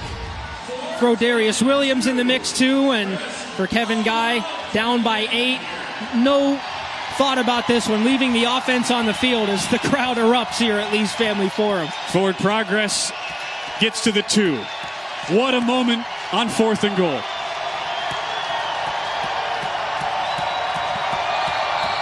And a false start up front, but no, before that, timeout. Wow. Vegas, they're first. Vegas wanted to make sure everything was all set. Nervy moments inside Lee's Family Forum. As we step aside, 4th and goal Arizona, down by 8 when we return to Henderson.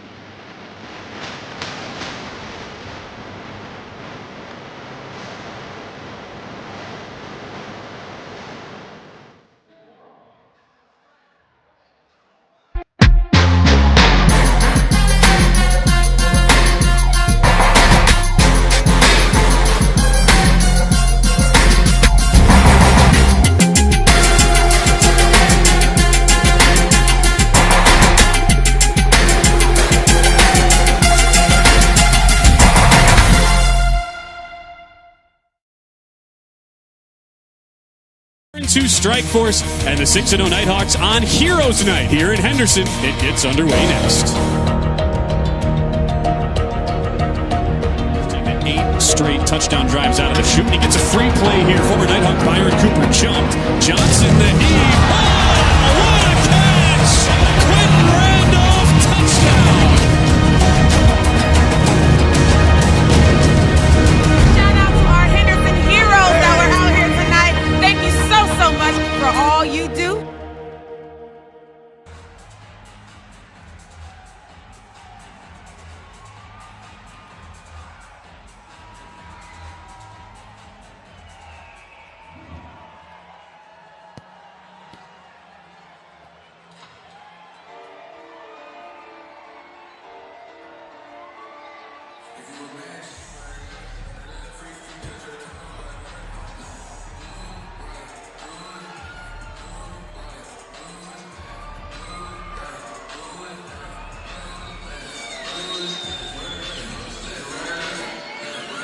What a night we've been treated to as the Western Conference semifinals get underway.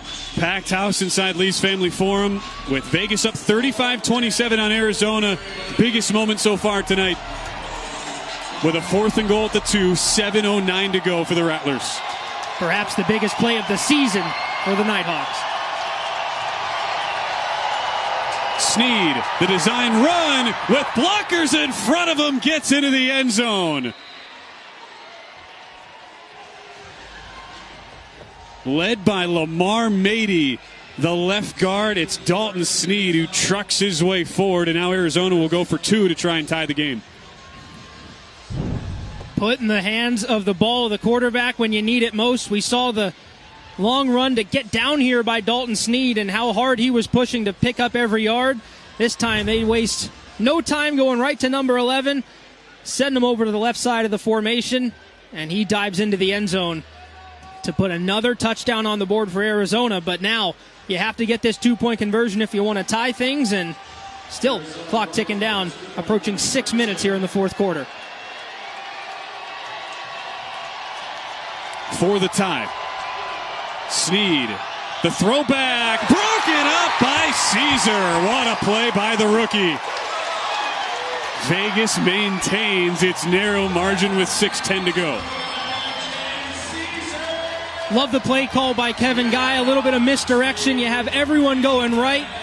Dalton Sneed fakes over there and thinks he's going to have an outlet coming back to the left side.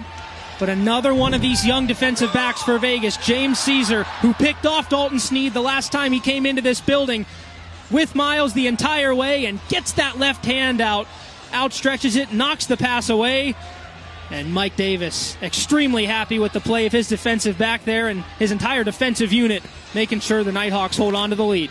Well, you know Mike Davis missed feelings like these. This is his first playoff game he's coaching in since he was with the Nebraska Danger back in 2016. Went 4-4 in postseason games. That was a really stark turnaround he led Nebraska to, similar to what he's trying to do here in Vegas, where the team made it to the playoffs his final 3 years there in charge of the Nebraska Danger. Then had a long stint in the CFL, director of player personnel for Saskatchewan, was set to be the D-line coach of Toronto back in 2020 before COVID hit.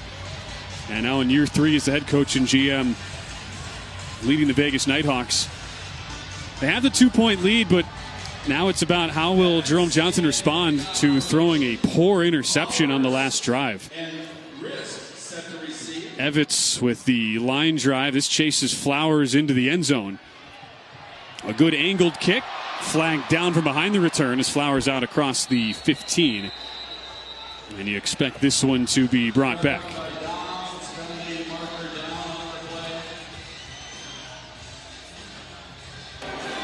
Legal block in the back. Receiving team number 6.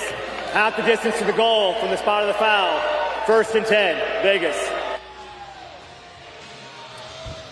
That one on Antonio Wimbush. As we update the playoff bracket, both the Eastern Conference semifinals in the books. We do know that top-seeded Green Bay will host third-seeded Massachusetts, who pulled off the first upset of the playoffs, coming from behind to beat Frisco earlier today. That's next weekend in the Eastern Conference final. Winner of this game to take on the winner of Bay Area and San Diego. So for both of these teams playing tonight, there's still a path to potentially hosting the Western Conference final, were San Diego to go into San Jose and upset the Panthers tomorrow. Right now the focus, though, is on Jerome Johnson, who pitches to Wimbush, gets to the outside. Merriweather hits him up high as Wimbush gets forced into the wall, asking for a face mask, but it looked like there was more just contact to the outside of the helmet. And it's a 6-yard pickup on first down. It's been a rough go of it for Antonio Wimbush in the past few plays. Yeah, of course, had the helmet taken off on the Jerome Johnson interception. That one, some contact up high as well, but he's continued to fight through it. Picked up a healthy 6 yards on that play. And for the Nighthawks, so key that they're able to stay in the lead here. Just have to make sure they do everything they can, time-wise and score-wise, to get themselves back in a favorable position. Hopefully a 2-score lead for their part. Johnson, the tuck and run. Makes a man miss. High hurdle out to the 20, where Dylan Winfrey brings down Johnson, and he's in a ton of pain, clutching his right knee.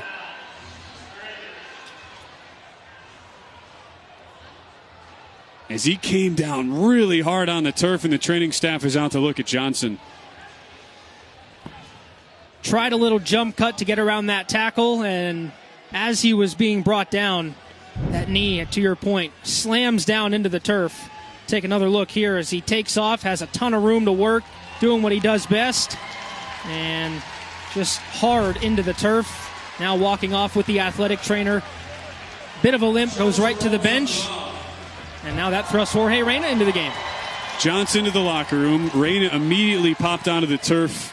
A couple warm-up throws with DC Xavier Jackson, and here comes Jorge Reyna, who the team brought in preseason. They wanted it to be a legit quarterback battle, and Reyna has a ton of IFL pedigree.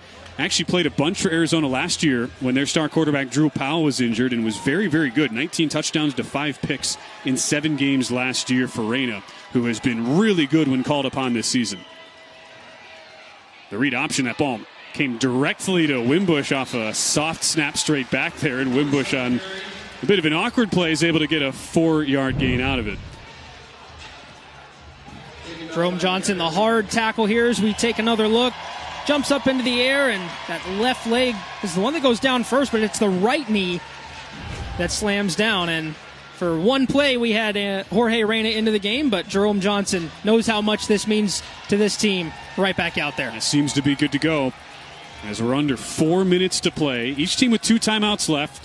Arizona without any challenges remaining, as it's 2nd and 6, Vegas just shy of midfield.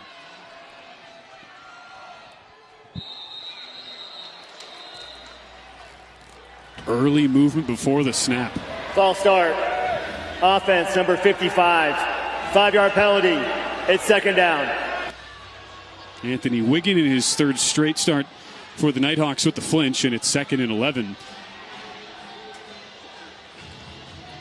So now Herdishin and Jerome Johnson back with the full complement of the entire playbook here. Of course, Jorge Reyna coming in still more than capable of running this offense, but Jerome Johnson's the guy you want because of his versatility in the game at this point. Manageable 2nd and 11 here. We'll see if they can make it a 3rd and manageable coming up. Delayed pressure. Johnson has to heave and just gets rid of it into the Arizona bench. Great pursuit led by Kevin Symes along with Devontae Merriweather. And the way that play developed, Vegas happy to take at least a 3rd and long out of it as we cross the 3-minute mark. And it's been a tough second half here for Johnson. Just 1 of 5, 2 picks since halftime. It was very similar to the previous interception that he had, just trying to make something happen and throwing it right into Devontae Merriweather. This time, recognizing that there was really nothing there, he's able to get it at least over to the sideline to prevent any further issues, but still some struggles here for Vegas. Understanding the importance of this sequence, Vegas uses their second timeout before 3rd and 11. 2:42 to go in the game. And from here, you're looking at a very long field goal try. You'd be in the mid-40s range for Kevin Macias. Not something you'd want to settle for at this point. Vegas so far, though, has been so good in these sorts of situations. 4 for 5 on third downs. Second best third down team in the IFL. And it goes back to so much of what you talked about, Justin, that positional versatility for Jerome Johnson, where it's really hard, even on deep down and distances like these, to just assume it'll be a pass for Vegas. And that's why it brings so many plays in for this Rattlers defense to consider, because if you're hurt or shin, of course you want to pick up that first down, but you have the ability of Jerome Johnson to at least scramble and pick up 7 or 8 yards and make it a manageable fourth down. So interesting to see how aggressive he gets. Do they want it all right now, or do they want to just make it a manageable fourth down for either a field goal attempt or 4th and short? 3rd and 11. Merriweather the blitz. Johnson incomplete, but a flag down after Johnson released the ball. Personal foul. Roughing the passer. Defense with high contact, number 8. 15-yard penalty. Automatic first down. Wow, what a call. Instead of 4th and long, Merriweather gets called for the high hit, and it's a fresh set of downs for Vegas. That's a game-changing call right there. The late hit by Merriweather on Johnson. Looking again, a free run to Jerome, who got the ball out and hit him just a bit high and late. Enough to warrant that roughing the passer call. The initial timing of that play was a bit of a slow snap. The timing was thrown off as Johnson was looking for Randolph on the right side, but man, oh man, that's a tough one for Merriweather to swallow, and now Reyna back into the game after that hit. Yeah, hard hit for Johnson. He again exits, goes to the bench. Reyna, the design run, trucking his way inside the 15. At the very least, Vegas will be able to run this clock down to the 1-minute warning. It is running clock in the IFL. Touchdown, though, completely changes the calculus. A touchdown and a PAT make it a 9-point game, which technically in the IFL, you could get a touchdown and a 2 and then kick a deuce on the ensuing kickoff, but that's about as low percentage of a one-score game as you could technically see. And now there's that trust from the offensive coordinator, Hurta Shin, into his QB, Jorge Reyna, who has played in 9 games this year at quarterback. Actually a higher completion percentage than Jerome Johnson this year. Really solid when called upon. 8 touchdowns to just 2 picks, along with 4 rushing scores. As Johnson looks on, that ball hit the in-motion Wimbush, and Vegas gets bailed out with a false start. Offense number 55. 5-yard penalty is 2nd down. Could have been disaster, and that is the one thing to think about. As much as Reyna's gotten a lot of repetition and snaps this year, this is his first action since week 10, and his first action since Anthony Wiggin came into the starting lineup as a center. There's certainly a trust for Jorge Reyna in this offense. They trust that he can get done what needs to be done, but to your point, chemistry is something that you can't build in 1 or 2 plays or snapping on the sideline to try to warm up. It has to be built through game reps, and that's something that Jorge Reyna just simply hasn't had with Anthony Wiggin as of late. And so starting to run into some issues here, but hopefully with a timeout here as we have a bit of a pause, the Nighthawks can square things away. The other way, the Nighthawks get bailed out because of the false start. Clock still runs. Instead of it being 3rd down and likely long, now it is the 1-minute warning, 2nd and 14 as you get another look at Johnson taking the roughing the passer. And when we return, Vegas will have the ball 2nd and 14 with 1 minute to go. Nighthawks by 2. Arizona with a couple timeouts left. A great finish in store on the other side. To Strike Force and the 6-0 Nighthawks on Heroes Night here in Henderson. It gets underway next. 8 straight touchdown drives out of the chute. He gets a free play here. Former Nighthawk Byron Cooper jumped. Johnson the heave. Oh, what a catch! Quentin Randolph touchdown! Shout out to our Henderson heroes that were out here tonight. Thank you so much for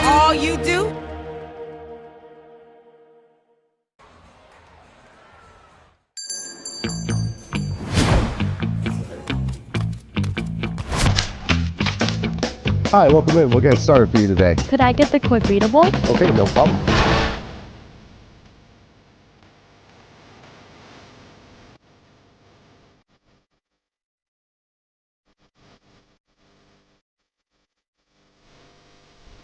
Thank you.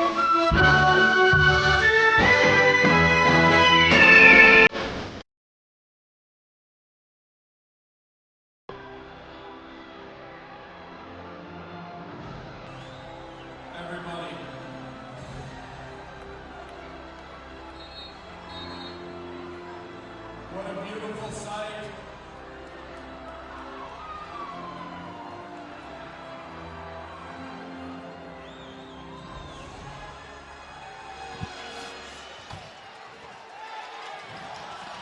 One minute to go from Lee's Family Forum. Vegas 35, Arizona 33. Trip to the Western Conference Final at stake. Jorge Reyna still in the game after Jerome Johnson took a high hit a couple plays ago. And Reyna is passing on second down. Throws low and it's incomplete. What a decision as Arizona can save one of its 2 timeouts. Clock stops, 55 seconds to go. And now it's 3rd and long. Tough decision there, whether to pass or run. You have to think the down and distance factored into it there. They were looking to maybe get some of that yardage back on a 3rd and 14, but it stops the clock here under a minute to go. And as you pointed out, Ben, crucially saves Arizona one of their timeouts. They already lost one from a challenge, and now still have those 2 in their pocket. 3rd and 14 for the Nighthawks. A drive that started with over 6 minutes to go in the game. Reyna with time, fires wide of his intended target, Quentin Randolph. 51 seconds to go, and now what do you do? This is in Kevin Macias' range. And he is trotting out onto the field. The man who, in his team debut, made the game-winning kick at the buzzer to stun Arizona from 32 yards out. This will be in that same range. As Macias is set from 35 yards out. 10th in the IFL with 7 made field goals this year.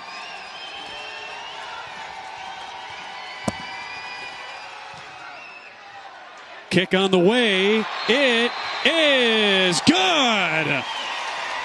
Right over the top of the left upright. All smiles for Mike Davis. As once again, in the final minute of a 1-score game against Arizona, the Mesa kid, who was a backup kicker for a couple years at Arizona State, makes a massive field goal. And now that forces Arizona to go all the way the length of the field for the win. No question about the leg on this one. Over the field goal netting for Kevin Macias, a no-doubter. Putting the Nighthawks up by 5. Head coach Mike Davis. There's the reaction there.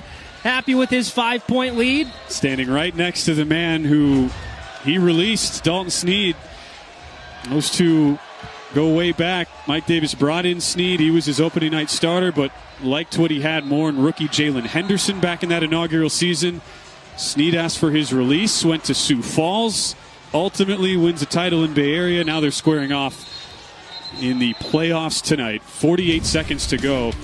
And this is not at all new territory for Kevin Macias. This is what he did opening night for Vegas to stun Arizona at the Horn. Comfortable in these situations. Mike Davis trusts him in these situations. And no doubt that he was going to be able to get it done when called upon late in this game. Now you go to the kickoff, and with Gibbons, who's had some success in these returns today, already returned touchdown, you wonder what the field position might look like for the Rattlers and what Kevin Macias wants to do on his end of things. Deuce certainly not out of the equation here, because if you're able to hit the deuce, Macias is at 4 of them this year, and he has the ball on the part of the end zone where you would think he'd go for it. You make it a 7-point game, you feel a little bit more comfortable if you're the defense in that spot. A lot on the table, though, for Macias. And he will go for the deuce. End over end. He just barely missed it wide left.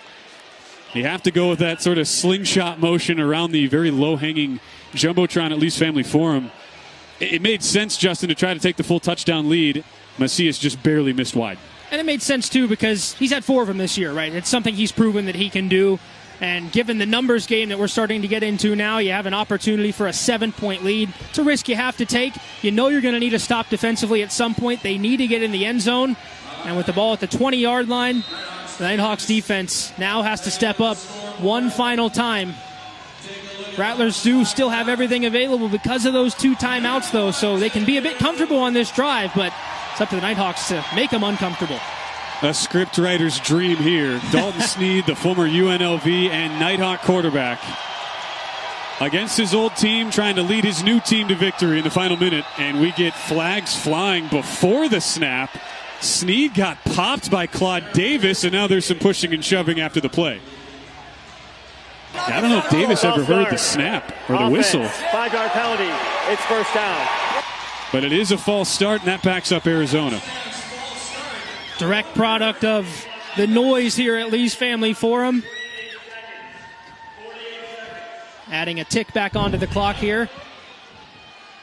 Head coach Mike Davis jumping before that play to get his crowd up and running, but you see the false start. And Claude Davis just trying to play through the whistle, but he couldn't hear it. So he ends up with the tackle on Dalton Sneed. He wasn't all too happy with it. And a 1st and 15 now for Arizona. 2 timeouts left, 48 seconds to go.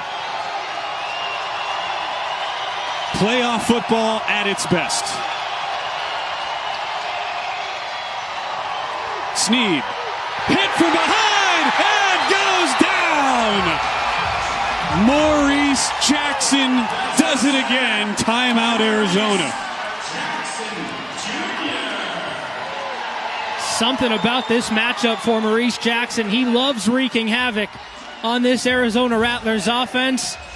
Did it in the first game. Wasn't able to play in game 2 against these guys, but for Maurice Jackson, when called upon, at the time you need him most, coming around the edge here, working on Mady, gets around it, and Dalton Sneed rather lucky he wasn't winding back to throw that ball, because Jackson would have had a great opportunity to knock it free. But he does pick up the sack, and a false start and a sack on the first 2 plays. Rattlers have moved back 10 yards before they've even had a chance to get anything going here on this drive.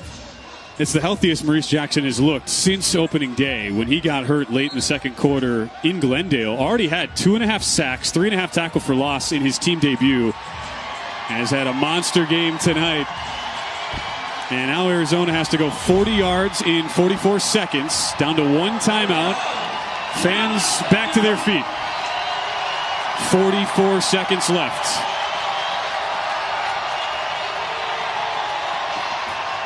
Sneed dumps short. Brooks hit hard from behind by Davis. And the clock runs until Kevin Guy decides now is the time. We'll burn our final timeout. Arizona, their 3rd and final. 30 seconds in length. That's exactly what you want if you're the Nighthawks. You take away any of the deep threats, you force a check down, and you make the tackle right away in the middle of the field to make sure that the clock continues to run, and you force Arizona to use a timeout. So for all intents and purposes, exactly what the Nighthawks wanted, and it's still a 3rd and long, 3rd and 14 coming up. Still trying to get back to that original line of scrimmage. And 39 seconds to go. They've already burned 2 of their timeouts, have the Rattlers. They need something with their backs against the wall here. It only makes sense between these 2 teams. 2 games decided by a combined 7 points. Arizona, 5 of their final 6 games decided by a single possession. Odds makers knew what they were doing. 4.5-point favorites for the Nighthawks tonight. 5-point game in what has at times featured great defensive play, great special teams. We've had a little bit of everything, and it all comes down to these next couple of plays.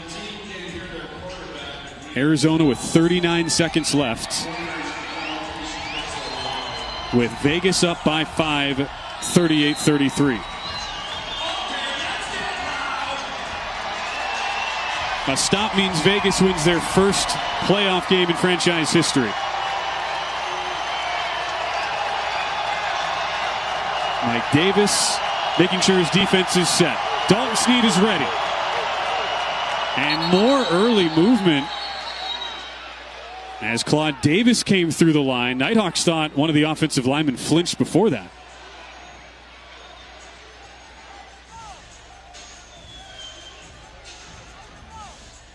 Here we go. Offside. Defense, number 9, was unabated to the quarterback. 5-yard penalty. 3rd down. And it is Davis, the veteran, who until a couple weeks ago was mired on a poor Sioux Falls team. That's where Davis won a couple of titles, was a 3-time All-IFL player. Davis, with that late season ad, joined Quentin Randolph as the only 2 former IFL champs on this roster. He's called, though, for the offside, and it's now 3rd and 9.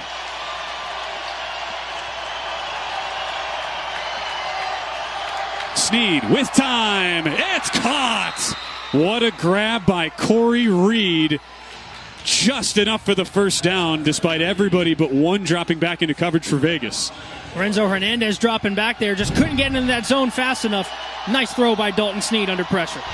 They have to make sure the chain gang is all set. Clock has not yet started. Now it will. Sneed knocked down at the line. There's Claude Davis, who brings so much energy and enthusiasm to this team. In his 3rd game with the Nighthawks, that 2-time former champ back when Sioux Falls was in their dynasty era about a decade ago.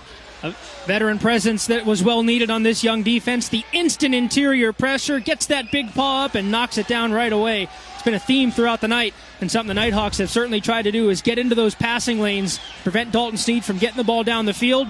Claude Davis with the veteran move there at a key time for the Nighthawks, forcing an incompletion.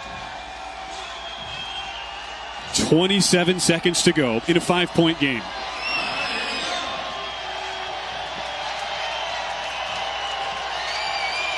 What an atmosphere inside Lee's Family Forum. Sneed fires complete. It's Miles. Has just enough for the first down. Makes the catch right at the sticks. That briefly stops the clock again, and it's 1st and goal at the 9. As soon as the chains are set, they will run the clock. Now it starts with 22 seconds left. Sneed. Back of the end zone, too tall. Flowers with pretty good coverage on Miles, and that stops the clock. 18 seconds to go on 2nd and goal. Man, how good is this? This is exactly what you dream of. If you're a football fan, an IFL fan, this is as good as it gets right here. One final shot for Arizona to get into the end zone. Nighthawks looking for a defensive stand of their own. 2 teams well deserving of being in this spot. They played each other so tight all year long. We've mentioned the 7-point difference between them in the first 2 Nighthawks wins this year. We expected a tight game, and I think it's gone just about as we expected. Down to the last few plays here, just 18 seconds to go. And one team looking to move on, live to fight another week. Last year's IFL Championship game MVP Dalton Sneed in another massive spot. 2nd and goal at the 9. Blitz comes. Sneed dumps it down. Brooks to the 5. He's at the 1. 11 seconds to go. No timeouts for Arizona. Clock continues to run. Down to 6. Arizona gets everybody set. And they just get the snap off with 2 seconds to go. Wow. 4th and goal coming up from the 1.5-yard line. A tackle to save a touchdown. Shannon Brooks had his eyes on the end zone. You could tell it was a screen given the way that the defensive linemen were ushered right into the quarterback. Sneed got it away in time. Brooks looking to get it in, and a saving tackle by James Caesar when you need it most. And now it's your best. What do you got? You work all season for this point. Kevin Guy, you need your best play here. And for the Nighthawks, you need your best effort here on the defensive side of things. One play for the entire season.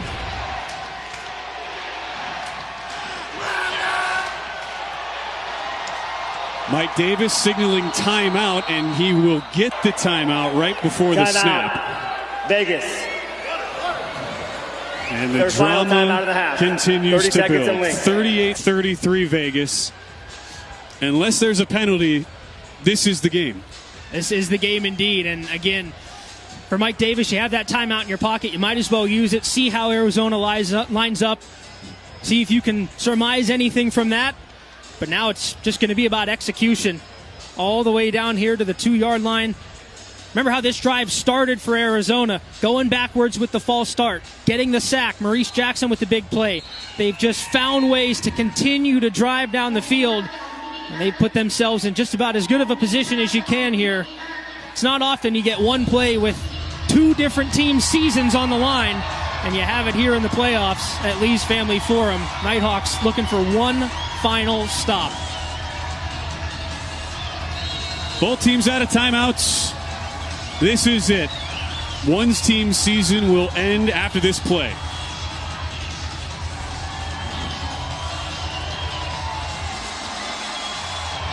Fourth and goal at the 2 for Arizona, down by 5.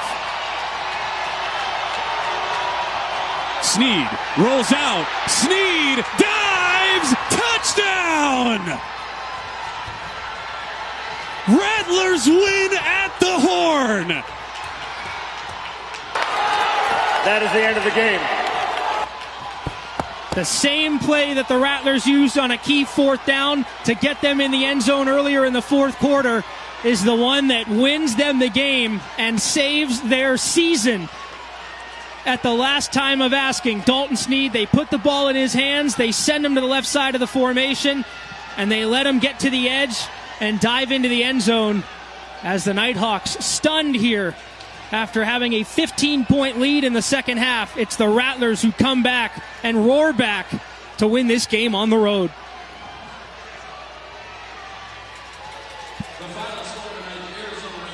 In a game of inches, Dalton Sneed had just enough. And the defending IFL championship game MVP is able to gut his team to the Western Conference Final. And as heartbreaking as it can be for your season to end, Vegas loses by 1 as we get another look. Dalton Sneed to the edge. Mady with the key block there. And all Sneed has to do is dive in, see some of the bodies in the mix. Gabe McCoy, James Caesar looking to get in there. And it was Bryce Hampton, that last defender, who was looking to take down Dalton Sneed. He just couldn't get to the edge. And for a young Nighthawks team against an experienced Rattlers team, perhaps a moment of learning before they can find future success. You see what it means to Sneed, whose football career has been intertwined with Las Vegas. A year at UNLV, partial season here for the Nighthawks. And he and Jerome Johnson duked it out to the highest degree tonight. Arizona 39, Vegas 38. What a game to kick off the Western Conference semifinals. We'll have a lot more to break down on the other side as Arizona is moving on to the Western Conference Final. We'll be back to recap it all right after this.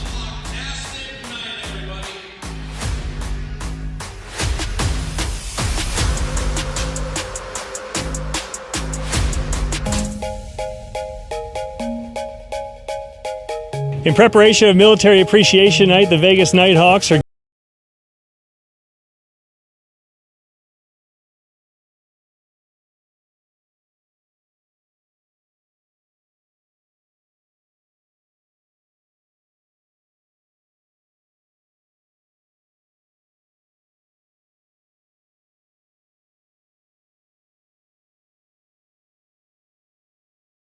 in excellence, and our staff here are committed to caring for veterans, supporting the mission and those core values. Rifle.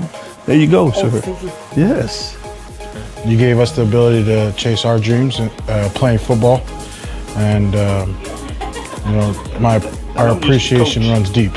Yeah, thank you again for everything. Yes, sir. Thank you so much. I'm glad you guys came out. Thank you. Yeah. It's a pleasure, Thank you so much. Yeah. It's nice to meet you, man. Thank you. Yes, sir.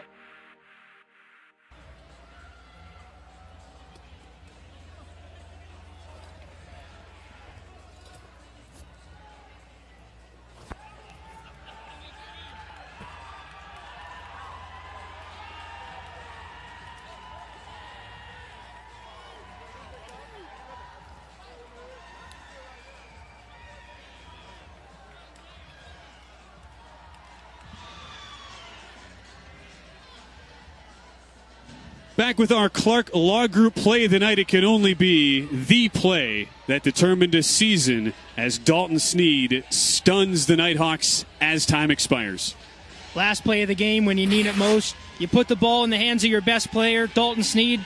He's found success in this league, in this building before. They trust him to make the play when they need it most, and he delivers for this Arizona team as they've got a game to prepare for next week, one away from the IFL championship. See what it means to the Arizona Rattlers, who are moving on